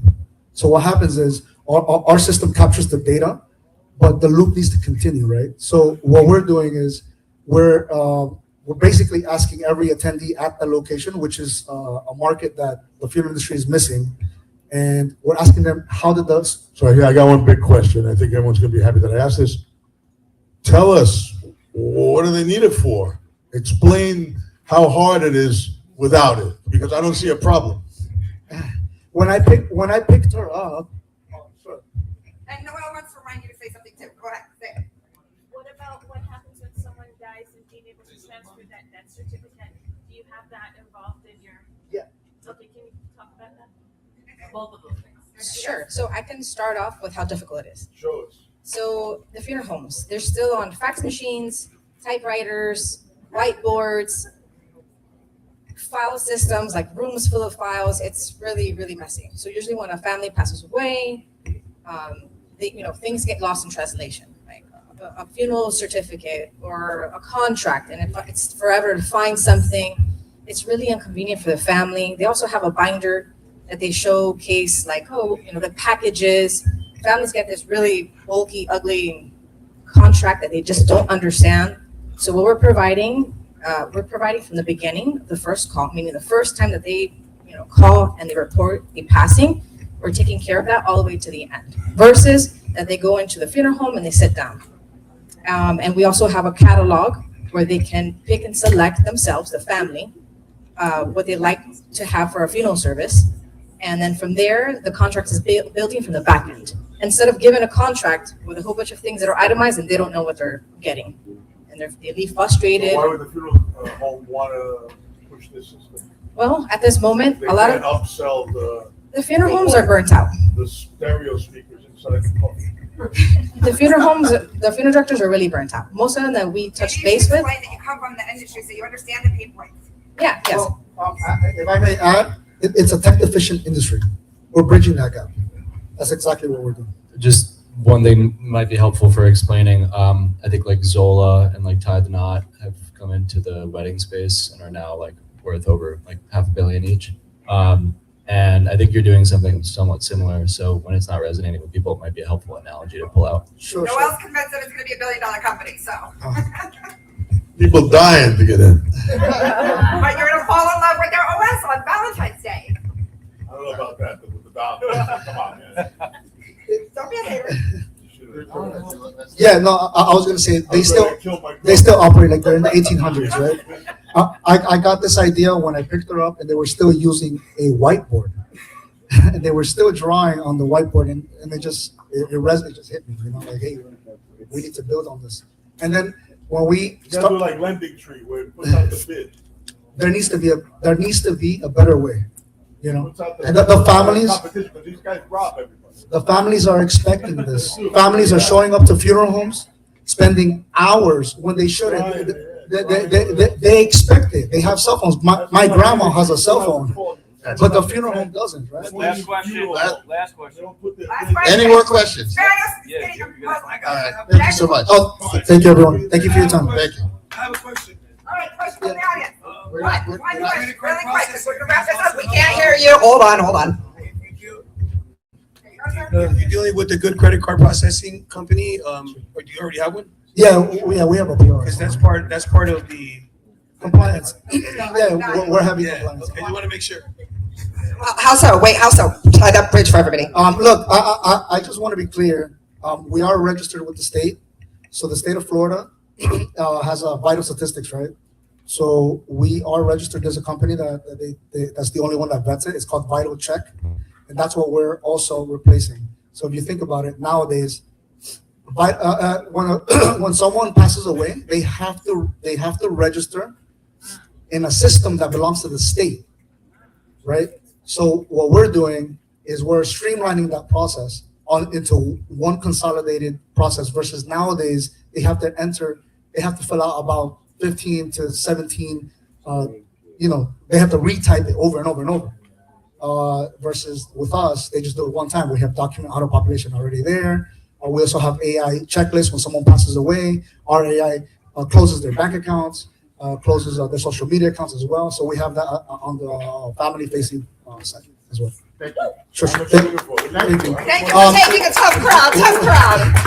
We're asking for 1.2, and this is going to allow us to focus on the core platform. Just the number. 1.2. All right, short and sweet.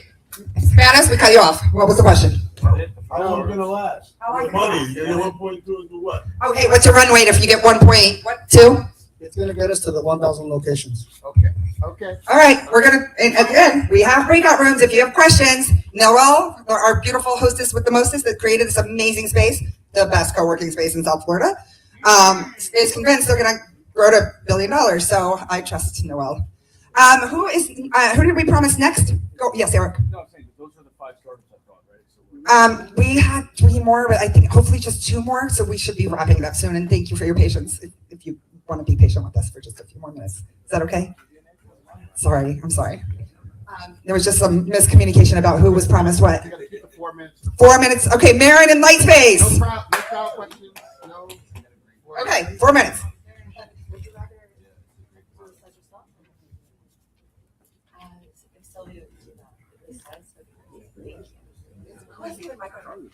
Thank you so much. Thank you, Robin, and thank you, Silvio, for the warm invitation to present Lightspace. I'm so happy and grateful to be here. Aloha, everyone. My name is Marin Ryan Sarif. I'm the founder and CEO of Lightspace. I am a regenerative real estate consultant for the past 5 years, and now we are creating an operating system for the regenerative real estate sector, which encompasses the holistic health and well-being of people on the planet in the built environment, bridging real estate, climate tech, and practices for holistic health and well-being. So we're very happy to be here. This is my first time pitching at BitAngels. I love the BitAngels community. Round of applause for the BitAngels community. And I'm very happy to be here in Miami. So thank you so much. And so Lightspace is the regenerative real estate operating system, as I shared. We are connecting land and the built environment, everything from enterprise portfolios of real estate from CBRE, Marriott, Four Seasons to I'm sure everyone has heard of smart cities. People are building smart cities around the world. So we're working with many of them and also bridging the gap between climate tech innovation and real estate. Next slide, please. So we are creating this because the current system is broken, it's fractured. There is not a centralized way in a decentralized way of connecting real estate properties, climate tech innovations, and the entire community of people that live, play, work, and stay at all of these properties around the world. So being with deep expertise in the space across the world, we saw this problem and we know that we can solve it with a combination of blockchain and AI and also building this regenerative operating system between all the properties. This is a multi-trillion-dollar opportunity and we're harnessing this market into our platform. Next slide, please. Thank you, Silvio. So as many of you have heard, this is the moment for regenerative real estate. Countries are making pledges for net zero. They don't know how to do it. All of these enterprise portfolio real estate companies are making pledges. They don't know how to do it. And so we are creating this operating system to help to streamline the process, to help with the project management, to help with the tracking and the tracing, to help with the pledges, and so that all of these properties, whether it's big enterprise properties or properties that are privately stewarded to smart cities, can track their net zero adoption, and also have access to the leading climate tech innovations in the world.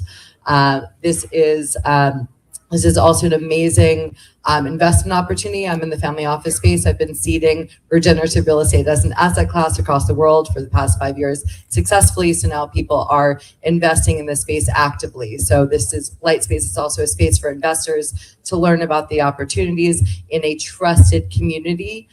Everyone in our community is vetted and is recommended into the community, so that we know that they are building in a sustainable way, in a regenerative way, and also that, as we know, change happens at the speed of trust, and communities are built at the speed of trust. So we are fostering that community and network across the world. Next slide. Thank you, Silvio. So Lightspace is already a community, a global community of thousands of real estate developers, consultants, climate tech innovators, and we also are members, and we are working with some of the top climate tech innovation communities in the world, as well as brands like CBRE and Marriott and Four Seasons. We are connecting and building a blockchain-backed SaaS platform for this industry, and utilizing AI to connect the climate tech innovations with the real estate properties and with consultants that can help them to build the properties. Everything is on chain, and so that everything is transparent. And also, when capital comes into our ecosystem, it flows through every step of the way. Everyone that touches the deal or everyone that touches the project is compensated. And that's also a major problem that we're solving as well. Speaking of capital flow, we do have a Giggle token, and I will wrap this up quickly. Thank you. So we do have a Giggle token. We believe that Giggles is the currency of joy in a practical way, so that's why we are calling our token the Giggle.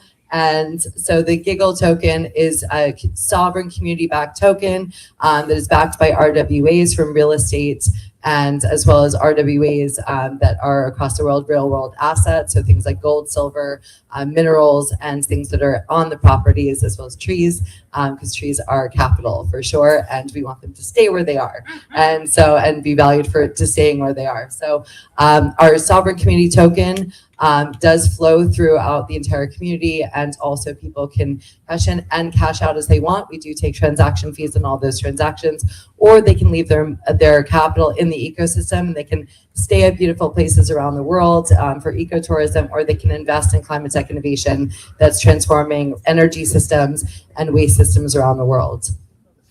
Thank you, Silvio. We have market validation. We are currently working with 13 indigenous communities and their projects.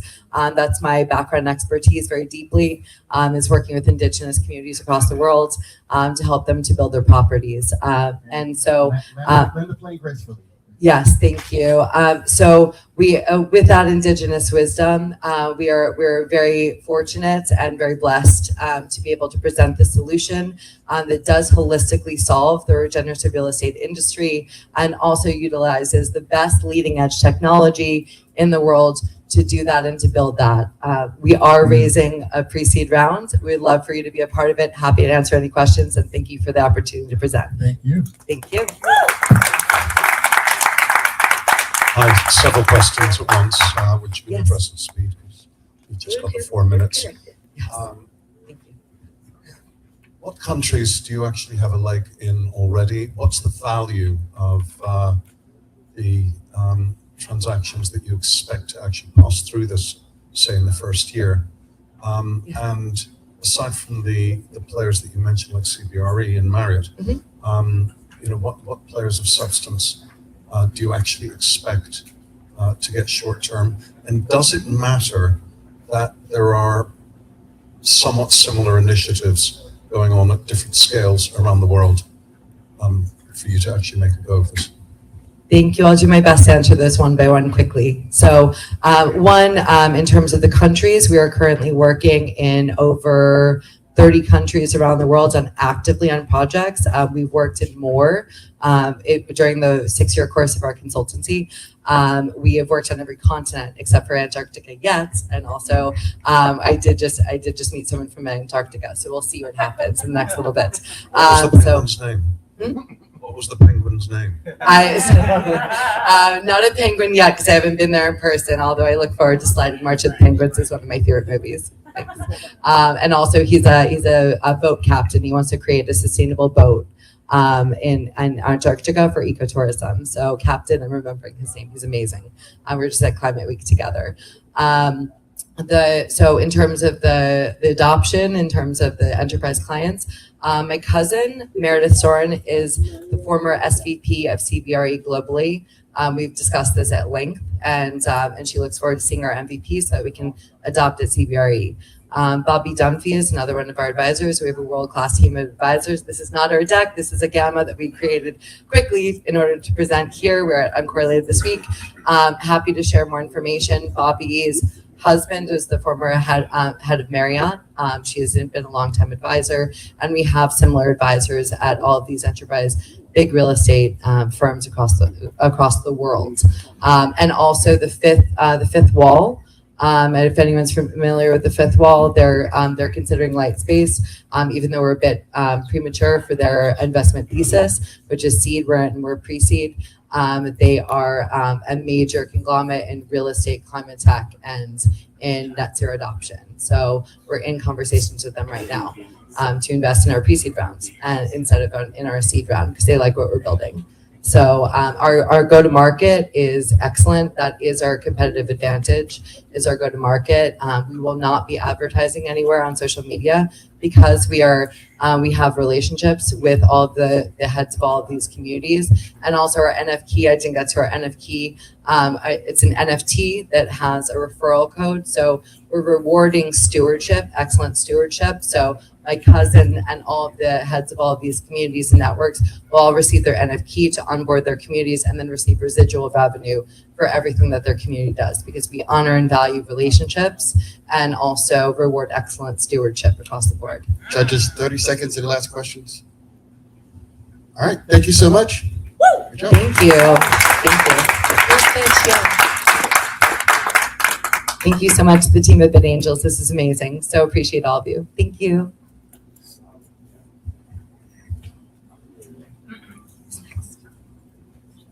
And thank you for listening. Let's give a round of applause to all of our speakers so far, all of our pitches, all of our judges, taking this beautiful time. So who do we have next and who is on deck? Who do we have next? What's your name? Leon. And who do we have? My circle. Is there anybody that has not presented yet? And who is on deck? Aha. Adelante, señor. You know you're on deck then. Beautiful. So we're going to while we get the slides loaded, would you like to get started? If you have a problem, I'll go without the slides. Would you? That's right. That's right. That's how we do in Miami. Let's go. Come on, man. I'm prepared. I don't need slides to tell you guys how great of a company I'm building. Some of you guys already know me. And those of you that do, know me. When the slides come on, do you want to All right, get them. You want to go ahead and set the timer? Or I got the timer. My name's Leon Gomez. I'm the founder of My Circle. Professional networking is broken. Period. We're building My Circle to replace LinkedIn as an AI verified system or verified ecosystem for professionals. Right now, LinkedIn was purchased about 10 years ago by Microsoft in 2016. In my opinion, that was their death sentence. There's been no innovation in LinkedIn since they were bought out. The only thing that LinkedIn has done is added new products that are useless, that are trying to charge more people more money for products that are overpriced. LinkedIn's problems are fundamental.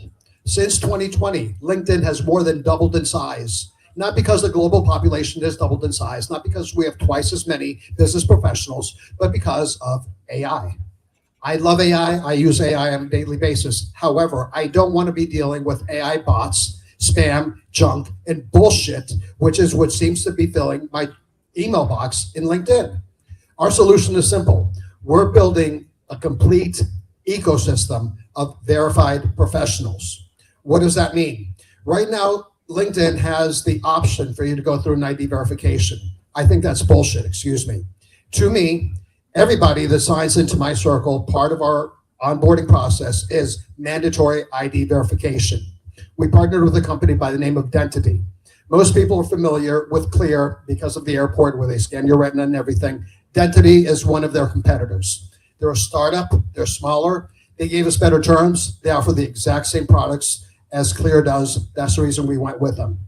With Dentity, we're doing KYC or proof of personhood. Proof of personhood means if you don't want to share your driver's license or passport, you take your phone, you do a 3D scan so we know that you're a real person, you're not a bot. This is some of the onboarding that we're doing. With My Circle, we're including community management tools. One of the big disconnects that LinkedIn has is there is nothing that has been built for blockchain, nothing that has been built for Web3 communities. That's a huge problem. The concept of Web3 communities doesn't really exist. A lot of community managers like to say that they have communities. However, what they're doing is they're using Discord, Twitter, X, Facebook, or WhatsApp, or whatever they can to try to manage members in their communities. When these communities grow to tens and thousands or hundreds of thousands of members, those tools were never designed for community management. They're outdated, and community managers get frustrated. The people in the communities get frustrated because they don't feel like they're getting listened to, and there's no real mechanism of interaction or engagement. Those are part of the problems. Okay, great. Some of the things we're doing, as I mentioned before, verified ID, mandatory. My Circle is being built as an AI-powered ecosystem. AI enables us to offload a lot of the daily tasks that we have to do, but with AI, we can also automate matchmaking. My background is communications. I'm non-technical. In communications, when we're building something or we're solving a problem, there's what's called the 5 W's and how. Who, what, where, why, when, and how. These are some of the information that we're gathering, as well as urgency when we're doing our matchmaking. We want to make sure users are real, and then we use these fields to help connect people. We're not doing brain surgery. We're not curing cancer. The AI that we're using, in my opinion, is pretty rudimentary because it's matchmaking, but we're matchmaking people that have been verified, and we're helping people connect with other peoples. This market is huge. The following slide would show what the global market is. Just take my word for it. It's huge between professional networking and conferences. With My Circle, some of the things that we're doing to make us unique, we're offering different types of products. One of the products we released already is a digital business card. We're giving that away for free. We released a digital identity that we partnered with Unstoppable Domains. That we're also tying that in with the verified identity, so you can have your digital ID instead of a long wallet number. That's part of the blockchain access that we're doing and some of the features we're doing for blockchain. We're also going to be building a survey tool. As I mentioned, and a couple of the keywords that a lot of people have been repeating in the presentations before me: trust, community, blockchains, and problems. They all exist. Are we out of time? Yeah, slowly. Okay. We're bringing it back. So by the plane gracefully. Anyway, by putting all these things together, we're building a true ecosystem of verified professionals. We already have partnerships in place. The biggest one is Polkadot Blockchain. They have over 600 groups or projects that are in them. Through them, they have a combined over 2 million users. What they are waiting for is for us to finish our platform and give it to them. Our business plan, go to market, is as a SaaS platform. As a SaaS platform, instead of saying we need $10 million for marketing, no, those days are gone. My background is marketing. That's ineffective now. The way the companies should be built now as a SaaS platform is you provide the tools, license them out, have somebody else do the heavy lifting, have them bring in the community members for you, and where we have to go after for our business is more along the lines of B2B for communities, for blockchains, and those type of companies. We also have partnerships in place with some schools like Miami-Dade. You're landing. And FIU. Our ask is $2 million at an $18 million valuation. This is on a safe note. This will give us a 2-year runway. We are going to be producing revenue literally as soon as we launch. So we do believe that this will put us into profitability. Thank you so much. Very quickly, refreshing to hear, as it were, a grown-up about the commercial side of the business. Looks like you've got that very well thought out, except for one thing that's niggling, I suspect, more than one of us, which is the verification thing. There are all kinds of online services, not particularly technologically sophisticated, where revenues, usage are plummeting because people don't want to identify themselves in the way that sounds like it's necessary. If you have ever been in a situation where you've been scammed, where your wallet has been hacked, where you've had money stolen from you, and you work online with other business professionals, and you're introduced to somebody that you think you want to do business with, but you've never met them, and it's only kind of a referral, you're hesitant to doing business with them because you don't know if you can trust these people. Anybody that has been hacked or had money stolen from them or had a really negative experience because somebody on the other side wasn't who they said that they were, well, we're going to be charging here for the verification. I mean, literally, it's dollars, $2.99. That's not much. I'm sorry? I have to give you a retinal scan. No. He's not WorldCoin. No, the way the density works is they. Clear. So I'm thinking it's in the red. This is a competitor to Clear. The way that they do ID verification is one of three things: passport or driver's license. They check that against a government database because we have to make sure. Right now, AI is so good. I can go to AI and say, make me a fake ID with this information. It'll do it like that. Unless you can verify the data on that against a government database, you're not doing anything. You're fooling yourself. So that's one. The proof of personhood, it's not scanning your eyes. It's not scanning your retina. However, it is making sure that you're a real person. A lot of banks and credit cards are doing this now. They'll tell you, look straight, turn to the left, turn to the right. And with that, they know that you're a real person. That's called proof of personhood. I am an identity. I believe in privacy. So I encourage people to protect their identity. I don't like giving out my driver's license or passport. That's why proof of personhood is important, because somebody who's like me, skeptical, I don't trust you. I don't want to give you my driver's license or passport. At least with the proof of personhood, there's still another way of validating this is a real person. It's not a bot. It's not junk. It's not bullshit. How do we have more confidence in you than in, say, LinkedIn? That whatever identity we verify, whatever form the verification takes, won't be hacked. A couple things. When the identities are verified, it goes through an API. That information is actually not kept on our servers. The only thing that we keep is that this person was verified, the method that they were identified through, and when they were verified. We're putting a 5-year expiration on that because people pass and things happen. So we're putting a limitation on that so people have to re-verify themselves. And 5 years should be enough time. I got just one more comment for you. Fully homomorphic encryption to really like that shit down. Look Yeah, up a tool called Zama. It's clear to me that you're building a much better product than LinkedIn has, and that is incredible. I think not a question, but maybe a suggestion as you go to market is just to be thinking about, I think, two things. Like there's kind of like an adage in startup land that like your solution needs to be not only like 50%, but 10x better than the incumbent in order to win. So looking for those 10x things and then leaning into them, I think is really important. And then the other thing is just thinking about like, if I'm the first person to join a different distributor for foods, and they wanted only 5%. But that's fine, because we're replacing the loyalty program with you buying stocks in that same company. So as you know, when you have stocks in a company, you tend to spend more in that same company and not go to the competitor because you have No, I'm sure Streamer does it automatically. So again, we're replacing the loyalty program. You can go to the next slide.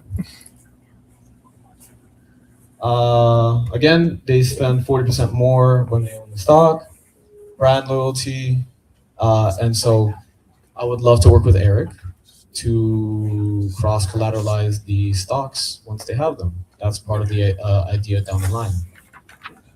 So here's an example, $30,000 spent by a carpenter. He received $1,200 in HT stock, and buyback made 2%. So HT stock is 1,200, and we made our 2%. So here's our market, 384 billion, and yeah, that's our target market, Home Depot. So we want to replace the loyalty program. We're not creating anything new. We're not creating a new website. We're just the back end for Home Depot, Menards, etc. We're not changing anything on the front side. It's just the back end. The founder is a computer programmer for 30 years. He's on par with my dad, surprisingly. You can go to the next slide. Again, they spend $400,000 a year on average, carpenters. Buyback revenue on that would be $8,000. You can go to the next slide. So microloans 5%, retailers 2%. Just go to the next slide. Quarterly projections, you can look at that later. Next slide. All right, so this one's important. So buyback has no competition. Absolutely nobody can compete with us. First of all, Robinhood took a long time to get their brokerage license, and that's why it also took a while longer to scale. But we have ours. That's why we've been open for a year. We were getting all the groundwork ready. Next slide. So, I mean, this is the process again. There's going to be an app to it, but it's going to natively work. Essentially, the customer will see a normal transaction. They slide their credit card in Home Depot and automatically start buying stocks because we're integrating in through their backend for Home Depot and everybody else. That's Samir Kuliakarn. He's a main founder. And then these are the rest of the people. This is the first client to come in. He invested $300,000 straight equity into the company as safe. Real quick, we also have $400,000 in working capital from carpenters because they also love the project. And Menards also wants to invest $4 million, but wants traction first. So you can go to the last slide, and that's it. One more slide. Again, they're safes. You're probably familiar with those, so that's it. Any questions? Thank you. So what you're saying is people are gonna buy from the store and they're gonna get stock. Yep. Instead of loyalty points, they get stock. And then they can buy more stock from that. If they want to, but it's transactional. Every time they slide their card, they're getting stocks instead of loyalty points. And how much do you make? Well, you saw over there on the figure on $400,000, we make $8,000. That's a carpenter, yeah, but 8,000 for 400. right. So we make a percentage again if they were to do one transaction of $400,000. In that exact transaction, we make $8,000. Our company makes $8,000 because when you look at stocks over a 10-year period versus loyalty points tend to go down in value, while stocks go up in value. So the client gets more money because it's a stock. It usually goes up over time, and we can go down in the percentage. Instead of it being 8% for loyalty program, we could use 5% and it still works.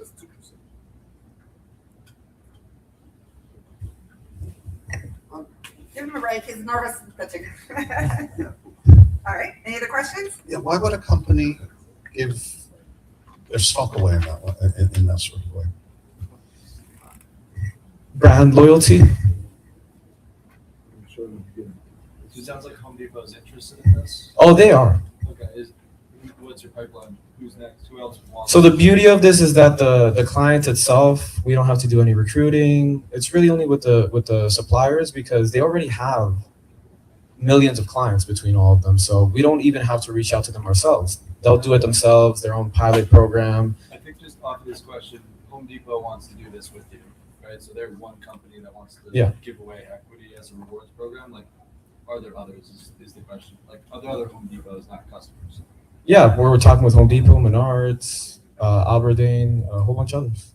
Do you have a piece of paper from any of them, or a contract or something? Just something. From contract from any of them, we're currently How close are you to getting one? really close because that's up to Samir. I'm happy to put you in contact. Give us a feeling of what. Oh, the feeling is that we finally, so there was a meeting that would happen earlier this month in Chicago. This is based out of Chicago, in Naperville to be exact. And so they had a meeting with a whole bunch of carpenters, and long story short, this person's brother, cousin, everybody's interested in this. Look, I worked in construction myself. I thought of this idea back when I was remodeling a house in Greensboro, North Carolina, back in 2022. When you do a transactional, instead of loyalty points, that don't mean shit. You barely get anything from it. You get stocks. Why is it such a good idea? Because somebody who works on a blue collar job. Can you do it? Yes. Blue collar jobs don't want to buy stocks. They just want to keep spending their money like they do normally, and nothing changes. Nothing changes. It's all in the Great back. idea for the carpenter. The company's gonna get their stock burned all day. I don't know. They want to put it out like that and sell it. I'm not sure. I don't know. They're open to it. They've been responsive. I have two questions. I don't know if Brian has any follow-up questions. value proposition. If I'm a contractor and I'm getting cash back, I can go buy the stock or I can go to Club 11 at the strip club. But why am I forcing my customer to use it for stock, and maybe I'm completely missing the business model. And then, I guess it's my first question. I'll have the second one in a second. So it costs Home Depot absolutely nothing. They're already giving you 7% loyalty program. In cash. I mean, the points that you can cash out afterwards when you have enough points, of course. You can use it in the store, right? Well, sorry to cut off the answer to the question I was asking. If I'm a contractor and I'm buying at Home Depot, I get a contractor's discount on the merchandise I'm buying, and which reduces my operating expenses and improves my bottom line. As a contractor, that's what I care about, not getting stock in a company. Is the value proposition that the customer feels like they're a part owner in the company because they own the stock? Is that's part of it, but long term, it's a whole different story. It turns into whole asset management. But the point is, it costs Home Depot nothing to install this. It brings them more money in the form of stocks. It gives value to the customer. It costs them nothing and Home Depot nothing, and we still all make money. Every single one. With that. It costs nobody any money to do this. It saves them money. Yes, but doesn't the carpenter forego the discount? No, he does not. It is part of the system already. They already get loyalty points, even with the discount. And that happens only when they buy in bulk, all at once. So I'm familiar with the program you're talking That's about. not exactly what he asked, though. He's asking, is it this or that, right? Well, we can do both. So in our first client that wants to sign the first contract, they want to do both 2% loyalty points and 5% stocks. So why would Home Depot give someone, a contractor, 5% stock when they don't have to, and they just give them a better return as a loyalty customer versus a retail customer who just buys a wrench or something like that? They're giving them something they don't have to. Like, what's the? Well, when you have a lot of stocks in one company, let's say Lowe's, you kind of don't want to start buying from their competitor after you have a sizable amount. I'm going to use my question to give you the answer. Okay? Thank you. So when these programs cost the companies money, right, to our point, 8%, it sounds like in Home Depot's case. So what you're doing is you're giving someone points for buying a product, let's say a hammer, to go buy more hammers. But remember, their profit margin on the hammer that they give you for free, essentially, is still only like $1 or 50 cents, right? So they're losing money on the first and the second transaction. In this case, they're using that same money to pump their own stock higher, right? So that's useful to Home Depot. That's the answer you Thank you very much. All right. I appreciate Thank you so it. much. Let me just add a few things. I've pitched all over the place. I've held like almost every pitch competition I've ever done. When you have people asking questions like that, that's a very good sign. And if you guys are able to execute on this, it's going to be fucking massive. That's why I told the founder, stop talking to investors and focus on the clients, and he is. Ship.capital, you apply for investment on my website. Thank you so much. How much did you raise? Thank you. $250 million. Oh, and by the way, in our pre-seed, we're only looking for 500K. Next one is 4 million. Our average check is $1 to $3 million. Next. Okay. All right. All right. Thank you. Very good. And I agree. There was a lot of questions from the audience, so it was very, yes, we're getting there. Come on. There a lot of good questions. So obviously it shows that we call those buying signs, right? All right. This beautiful young lady is going to pitch. Please introduce yourself and take over. Thank you so much. Good evening, everyone. My name is Sweta Gupta. I'm CEO of Greatness Global, where energy becomes an experience. So in my app, I'm trying to raise capital for building an app which will have an immersive experience for energy generation power plant, especially from solar, coal, and hydro, where I have deep experience working with. Next slide, please. So the energy crisis demand is huge. Whenever there is an outage, there is a lot of money loss and as well as the loss of reliability. We have an aging infrastructure, a lot of data centers that are coming up for huge demand. Then there is a critical workforce skill gap and a low consumer energy literacy. Moving on to the next slide, we have what Gridless Global does is basically leveraging AI to have an immersive experience and engagement with this user. So in that, we explore 3D digital twin exploration, real-time fault diagnostics that helps to not only just automate the root cause analysis, but also helps to prevent the fault and do predictive simulations. Then there is a gamified energy education to engage young users to familiarize with the environment of the energy world. We turn complex energy system into interactive living experiences. Next slide. So we have virtual plant tours in this, then scenario-based simulations, performance analytics, interactive learning modules, and collaborative resilience playbooks, which helps to drive a community-driven ecosystem. And next slide. So there is a massive market opportunity because of the kind of the outage that the industry faces, as well as a lot of serviceable, addressable market and obtainable market in this. Going to the next one, we have a diversified revenue model system that to ensure the scalability, which includes the SaaS subscription, integration context, then freemium and premium learning, then marketplace experiences, which also collaborates with the vendors, and professional services and training that would help to do the workforce development. Then currently we are trying to gain traction on the digital twin framework, proprietary for libraries, and the engagement pipeline. And our go-to-market strategy is to target the utility industry, then marketplace, and the partnership and the collaborations to enhance the grid resilience. The Gridless Global, we have a few features that traditional competitors don't have, which is 3D immersive experience, digital twins, gamification, education, and in community layer, and artistic storytelling framework. Currently, we are on this stage where we are trying to build a root cause analysis template for pilot ready platform. And there are other versions, beta and version 1 and 2, with their timelines till 2 years. Going to the next one, we have ESG impact goals to reduce the downtime and emissions, improve grid resilience, energy literacy for the next generation, and climate ready infrastructure planning. This is what we are seeking right now, $1 million seed funding for platform development, pilot deployments, team expansion, and market outreach, also to gain more valuation. Next, this is this platform where systems learn. They have this understanding from the case histories of the project, and resilience becomes proactive. This is not just a software, it's a movement for resilient, intelligent, and inspired energy systems.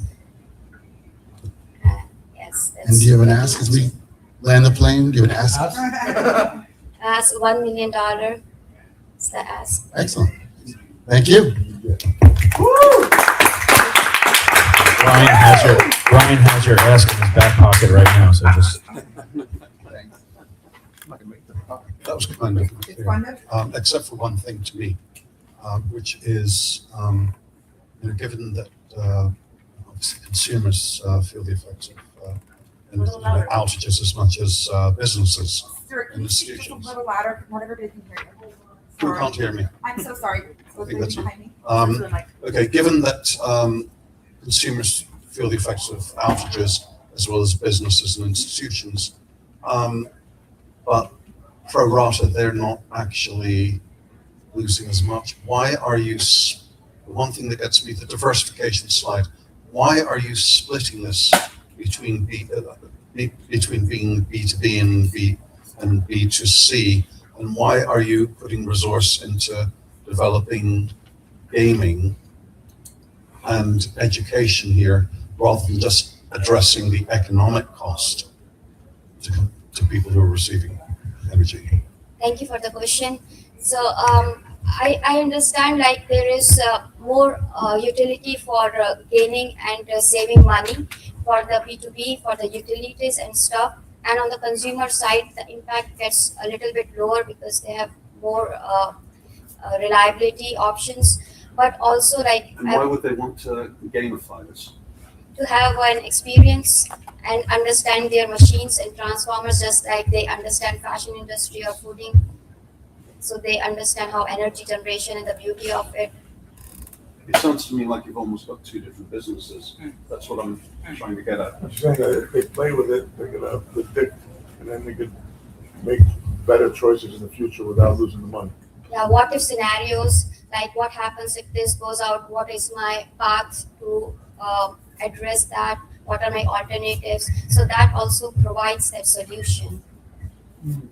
And just to jump in, for example, I know somebody at the largest utility in the Northeast, and this guy, what he does full time is train all the electrical folks that work for the utilities in the Northeast in Con Edison on how to use this equipment, right? So they have to figure out all these failure points across all these different types of 100-year-old systems to recent newly built systems. And they're really just getting into VR and AR training. So this allows you to do some XR, virtual reality, augmented reality, real-time analysis. You can use it to train your people. You can use it to train to actually solve real problems or real time. Forgive me, this is clear, but I don't really see why an enterprise that's at this stage is going off in two different directions where, yes, there's a clear market. You know, there would be a clear market. This country has outages in certain states obviously get more than others, and a lot of developing countries get outages, and even in the UK, they've so mismanaged things that there's talk about outages going forward. But I just don't see why, as a business at this stage, you want to split your your scarce resource, the $1 million, between two different directions. That's all I'm getting. Can I try that? A digital twin. Are you part of the enterprise? No, but I know the business very well. A digital twin could be used to train people, and a digital twin, the same premise, could also be used to do predictive analysis. So it's the same product with different applications. I do. Who are they using? Probably want to focus on one thing that people can't live without. Right. So I do want to get. Who are the users? No, I think it's just, Utility and the commercial and the residential users who face power outages, and they can have better understanding of their alternative options, and also they can be familiarized with their options for reducing the cost of electricity and go to decentralized options if that makes sense for them. Bernie, yeah, no, I just wanted to echo that. I think it's like conventional wisdom to like, if they're both the same tech stack, like great, like you'll have them, but at some point you're going to learn which one is more like people can't live without it. And at that point, okay, then if you already know, I would pour all of your money into that. And that's really what I'm getting. Yeah. I'm just trying to be constructive. Yeah, I think that's really helpful. Anyways, great job. Thank you so much.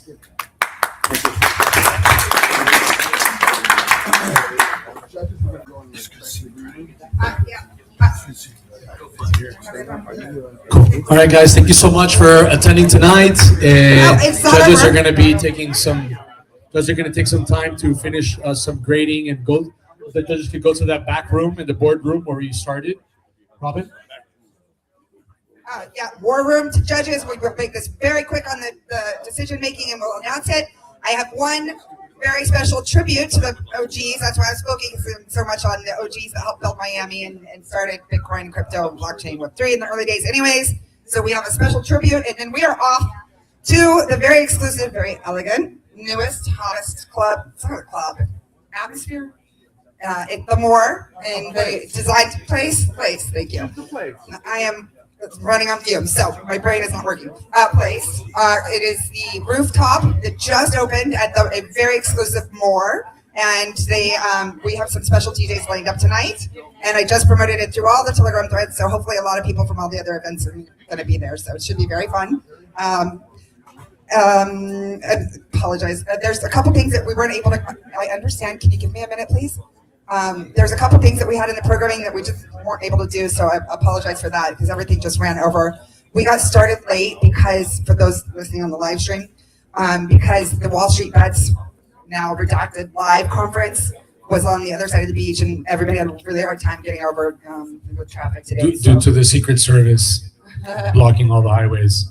And yeah, fair enough. So we got started really late. Thank you for the judges and everyone who stayed, because we drug it on at least 3 times longer than what we promised when it was originally just supposed to be 5 startups. So are we doing Noel, a little quick tour of the building while we're here? Okay, so Noelle, the hostess with the mostest, the founder, CEO, and brilliant, beautiful, hard-working woman that I love here. And I was here when she was started. She's going to showcase her office a little bit while you have a few minutes to walk around. She has an amazing podcast room back here, fully set up studio. It's gorgeous. You should come take advantage of it. She has a huge square foot. It's the best co-working space in South Florida by far. So anyone wanting a tour, please see me. Let's go on a tour, everyone. Go to Mother Duck Noelle. Let's go. Tough mama. I'm the hub. Hold on, because I have to honor my commitments. When you, is it Sam? Andrew, come over here. Remember. Anyone coming? Let's go. Let's go. Nobody's feeding me alcohol. What is happening here? Tour of the hub. I would be much better if I actually had alcohol or food. I mean, it would have been good to eat today. No, I'm going to introduce you to the judges ready? so they can hear you. All right. Yeah. So we're going to go behind the curtain. Let's make the tour very quick, though, because the judges are only going to take a few minutes. All right, guys?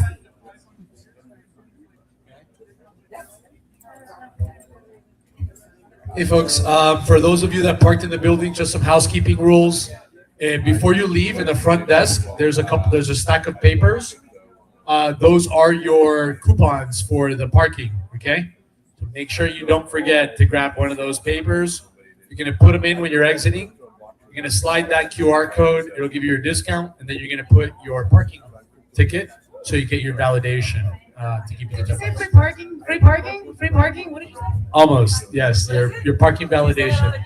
Yeah, so go to the front, there'll be a stack of papers, grab that piece of paper, take it with your parking ticket, in the exit, use that to get your parking discount. And thank you so much for coming. Judges are going to be in the back. I'm here. If anybody's interested and knows more angels, more pitches, want to get involved, we're looking for more volunteers, looking for more support.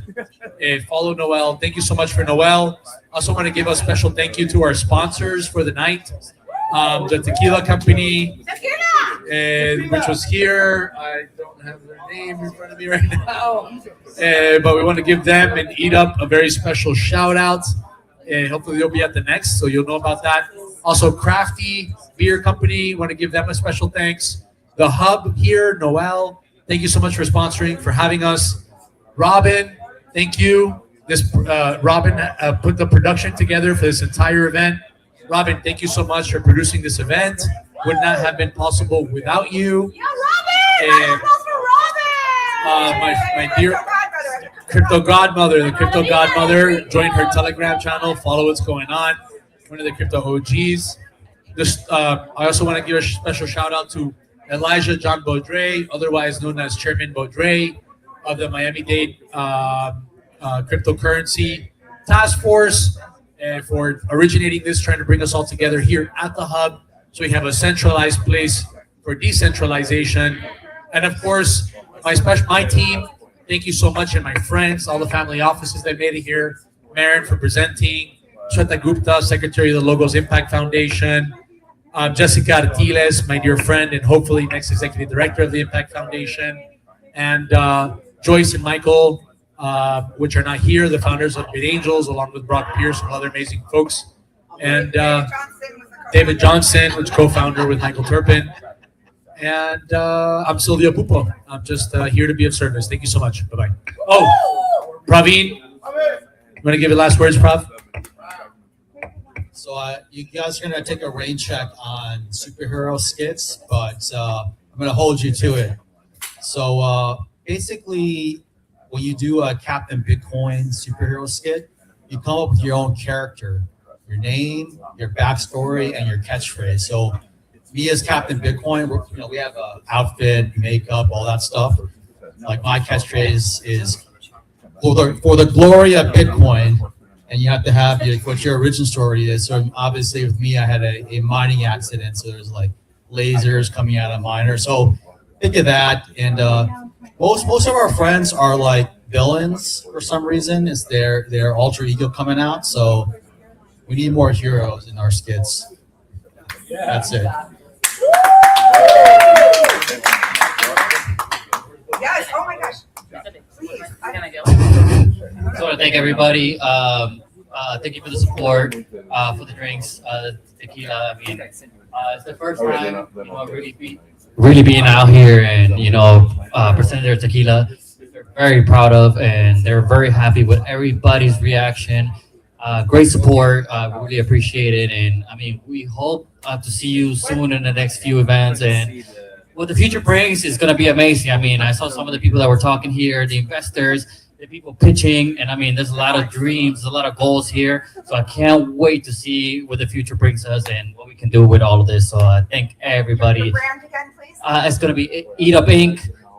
Thank you, everybody. Thank you, Jessica. The tequila is Ola Sabal. Ola Sabal. Ola Sabal tequila. Yes. All right, don't take the mic from me. Just kidding. All right, thank you, guys.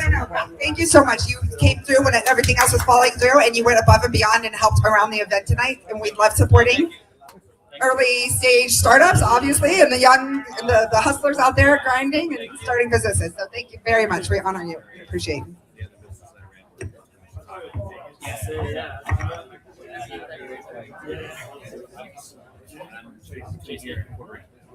Do we have any other sponsors that we didn't recognize in the no? Jorge, Julio, get the stretch. I haven't seen you in a while. All right, a few more minutes and we'll have the judges back. We'll have all the attendees back after their nice little tour of the hub and Office Logic. Leon, you need to microphone or you just say bye? All right, love you. Can we get that cruise going? Virgin, Whales, what were we gonna call it?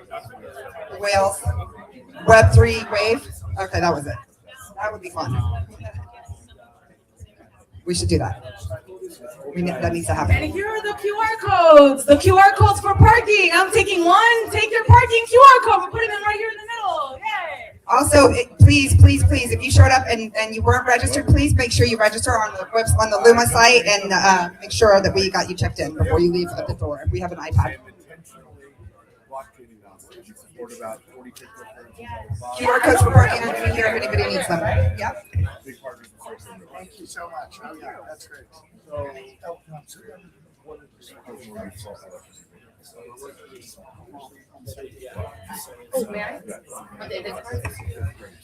All right, team. So in a few minutes, we're going to have the judges come back out with their presentations. The tours are happening.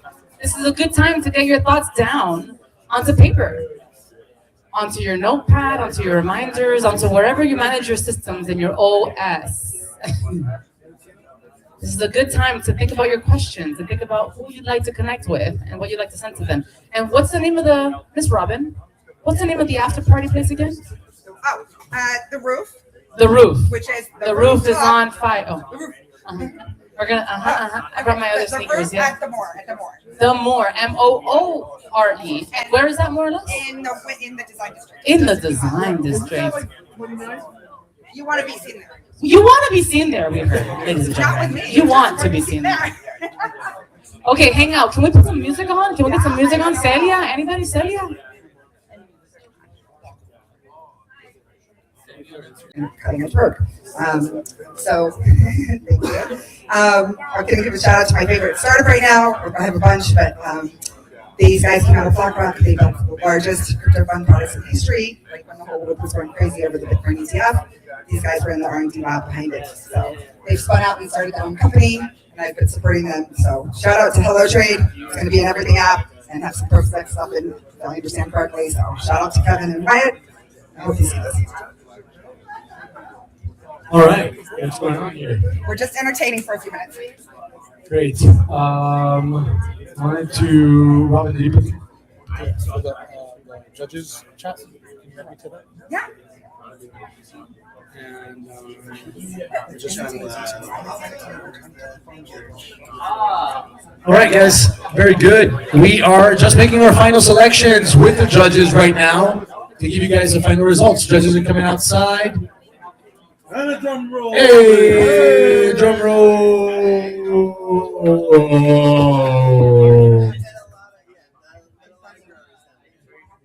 Gentlemen, please come back. We need our audience back for the final announcement of who our startup pitch winner is this evening. So Noel and audience, please come back to the main area as quickly as you possibly can so we can wrap this up and we can all go drink and party or fall asleep finally and eat. All right. So make sure our judges are on stage because I have one final thank you after your announcement of who won. And I need Pravi up here. I'm going to need Artie up here. Jorge's been around forever. You can come up here too after we do the trivia. Let's do a prediction market bet, like friendly, no real money, on who's gonna win. So who do you guys think is gonna win? Oh, I didn't get to see them all, so I got nothing. We'll give you one sack. I think that the stock-based referral program is going to win. Right. Hey. Hey. You're not allowed to say you're a judge. That's fine. Oh, she's gonna throw us off. Right. You know what? I have a minute to kill. I promised this young man I met him at one of the other co-working spaces, which is a Solana space, the port. Yesterday? Yeah, yesterday. When I walked in and Hester Pierce happened to be standing there, I'm like, I'll take the opportune moment to put some ideas in your head. And this young man has a product that I told him he could showcase here tonight, along with our food and beverage, and he didn't get to. So I'll just give him a minute to introduce his product because I want to support the young entrepreneurs. Hey guys, how's it going? My name is Andrew Leisengang. My product is completely unrelated to everything happening here tonight. It's a raw honey pre-workout. So it's a raw glyphosate-free honey that we source from a small farm in Colorado, and then 6 organic ingredients. So it's 150 milligrams of caffeine from organic green tea and organic guadana, paired with L-theanine, so there's no crash when we take it.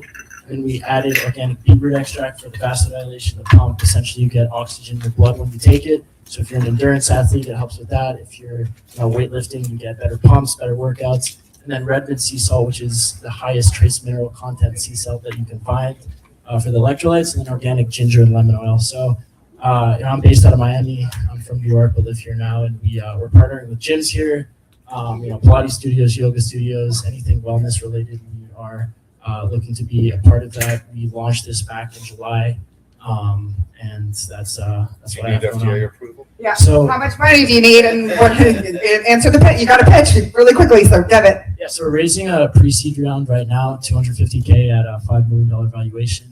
And no, we don't need FDA certifications because technically it's a supplement. But there's no powders, there's no mixing, it's raw honey. So I brought some. Been giving it out to a few people, but here you go. God, I'm bribable. Look at me. And so it's you can take it on the go, you can take it on planes. There's no powders, there's no mixing, you don't put in water, you just rip the tear tab. Our motto is rip, sip, go. So it's extremely easy to take, it's very effective. And we've given it to everybody from pro athletes all the way people just getting into the gym, and everyone loves it. So that's Thank you. Thank you. Thank you so much for joining us. Next up, show up with the product so you can tell these investors in the room. Seize the opportunity. The results are as follows. Now, we're not going to hurry up. We had so many interruptions, Oh, no, not at all. extraneous interventions. No, I was doing a We're drum roll. going to, no. We have decided that we're going to spend a very, very long time.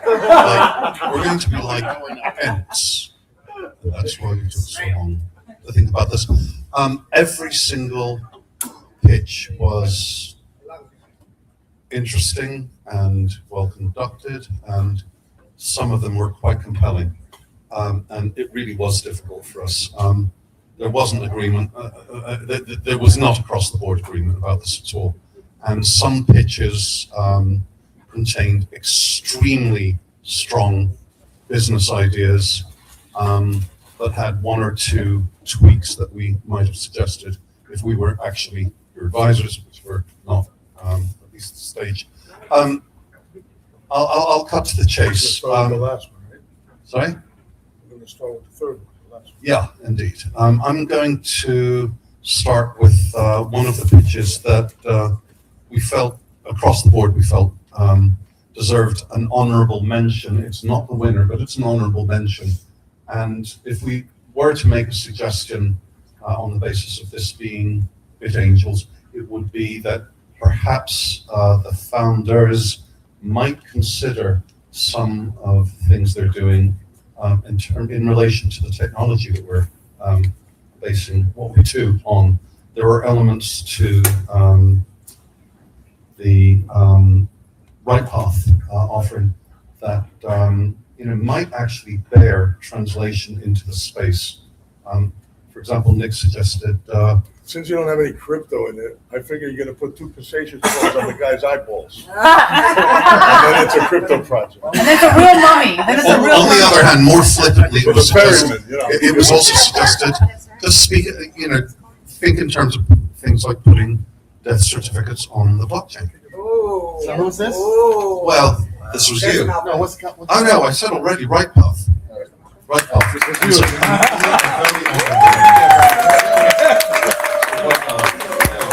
Over and beyond that, no, do not come inside to bribe the judges. You've made our decision. You're welcome. Thank you. Thank you. Thank you. Thank you. Okay. The runner-up, yeah, we could see a clear path to this being a success is Venture OS, based on the exploitation of domains. Now, there is a winner and champion, if you will, that may go through to Number the next 2 is round. Venture OS? Yeah, number 2 is Venture OS.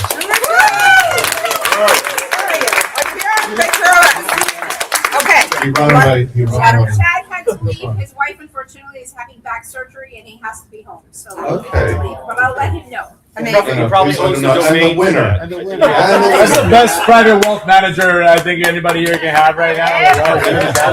Everyone else sticks up for you on your pitch night. And the winner, drum roll please. And the winner, notable for having a clearly marked out and well thought out path to market. I think that was possibly, we agreed, the strongest point, is actually the Web3 enabler.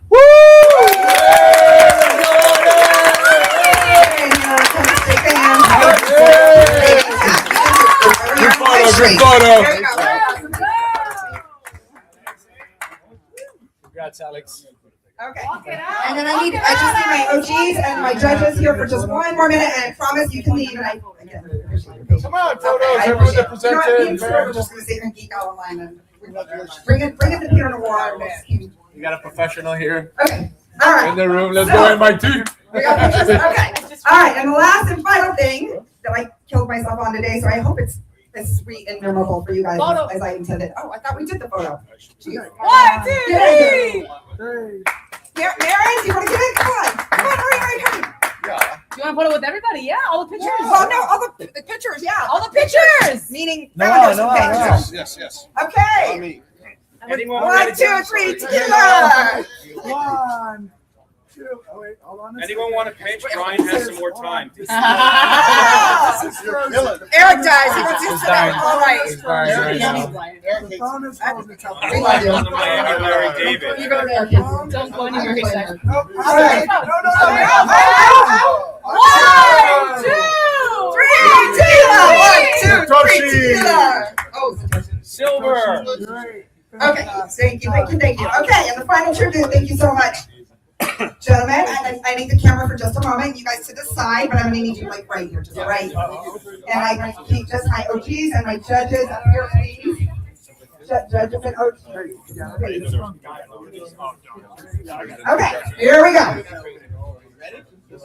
Okay, so all the story about the OGs, who was here building, I need you guys out of the live stream, please. So we're actually on camera. Okay, so I created something that I hope is very memorable, just to honor all the people that have worked tirelessly. Some of us behind the scenes for a long time, like Artie or whoever. But anyways, this is a legacy wall. Is it BitAngels redacted? It is a tribute to the pioneers breeding innovation. All right, you know what? I'm going to read it off my phone. Who has my phone? Thank you. No, I should smell. Oh, I see. Okay, ready? Okay, yes, okay, can we please stay out of the live stream? All right, here we go. BitAngels event for BitAngels Miami 2026, the January edition, the first one for the kickoff of the year, because this is going to be the most badass build year, and we're building in Miami. So this is, you're getting it in a minute, attention whore. Okay, Legacy Wall, BitAngels. This has been brought to you by the very pleased to invite my culture Crypto Godmother. Okay, with the Miami Hack Group. A tribute to the pioneers breeding innovation in crypto, digital assets, and AI, driving economic development for the benefit of humanity, right? That's what we're here for. Economic opportunity and some level of sovereign freedom, right? It comes from that. Special shout out to the Miami OGs who put Miami on the map. It's one of the top crypto hubs globally. Top crypto hubs globally. I think we were stronger a few years ago until Dubai did a bunch of cool stuff, but we're coming back. We'll be going to the top threes again, mark my words. So thank you all. It's a legacy wall, so we're going to spread it out over here, and we're going to have you guys sign it. All my Miami OGs, Artie, Julio, everybody, Kavi, and then, of course, the Spanoses and the Stewards and Brian Rakeem. So thank you very much to everything that you've done. We've come a long way, and we've got a long way to go.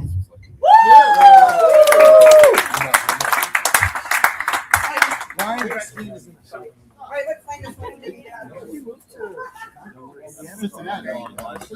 right, OGs, sign this and go to the more or go to whatever you're going to do.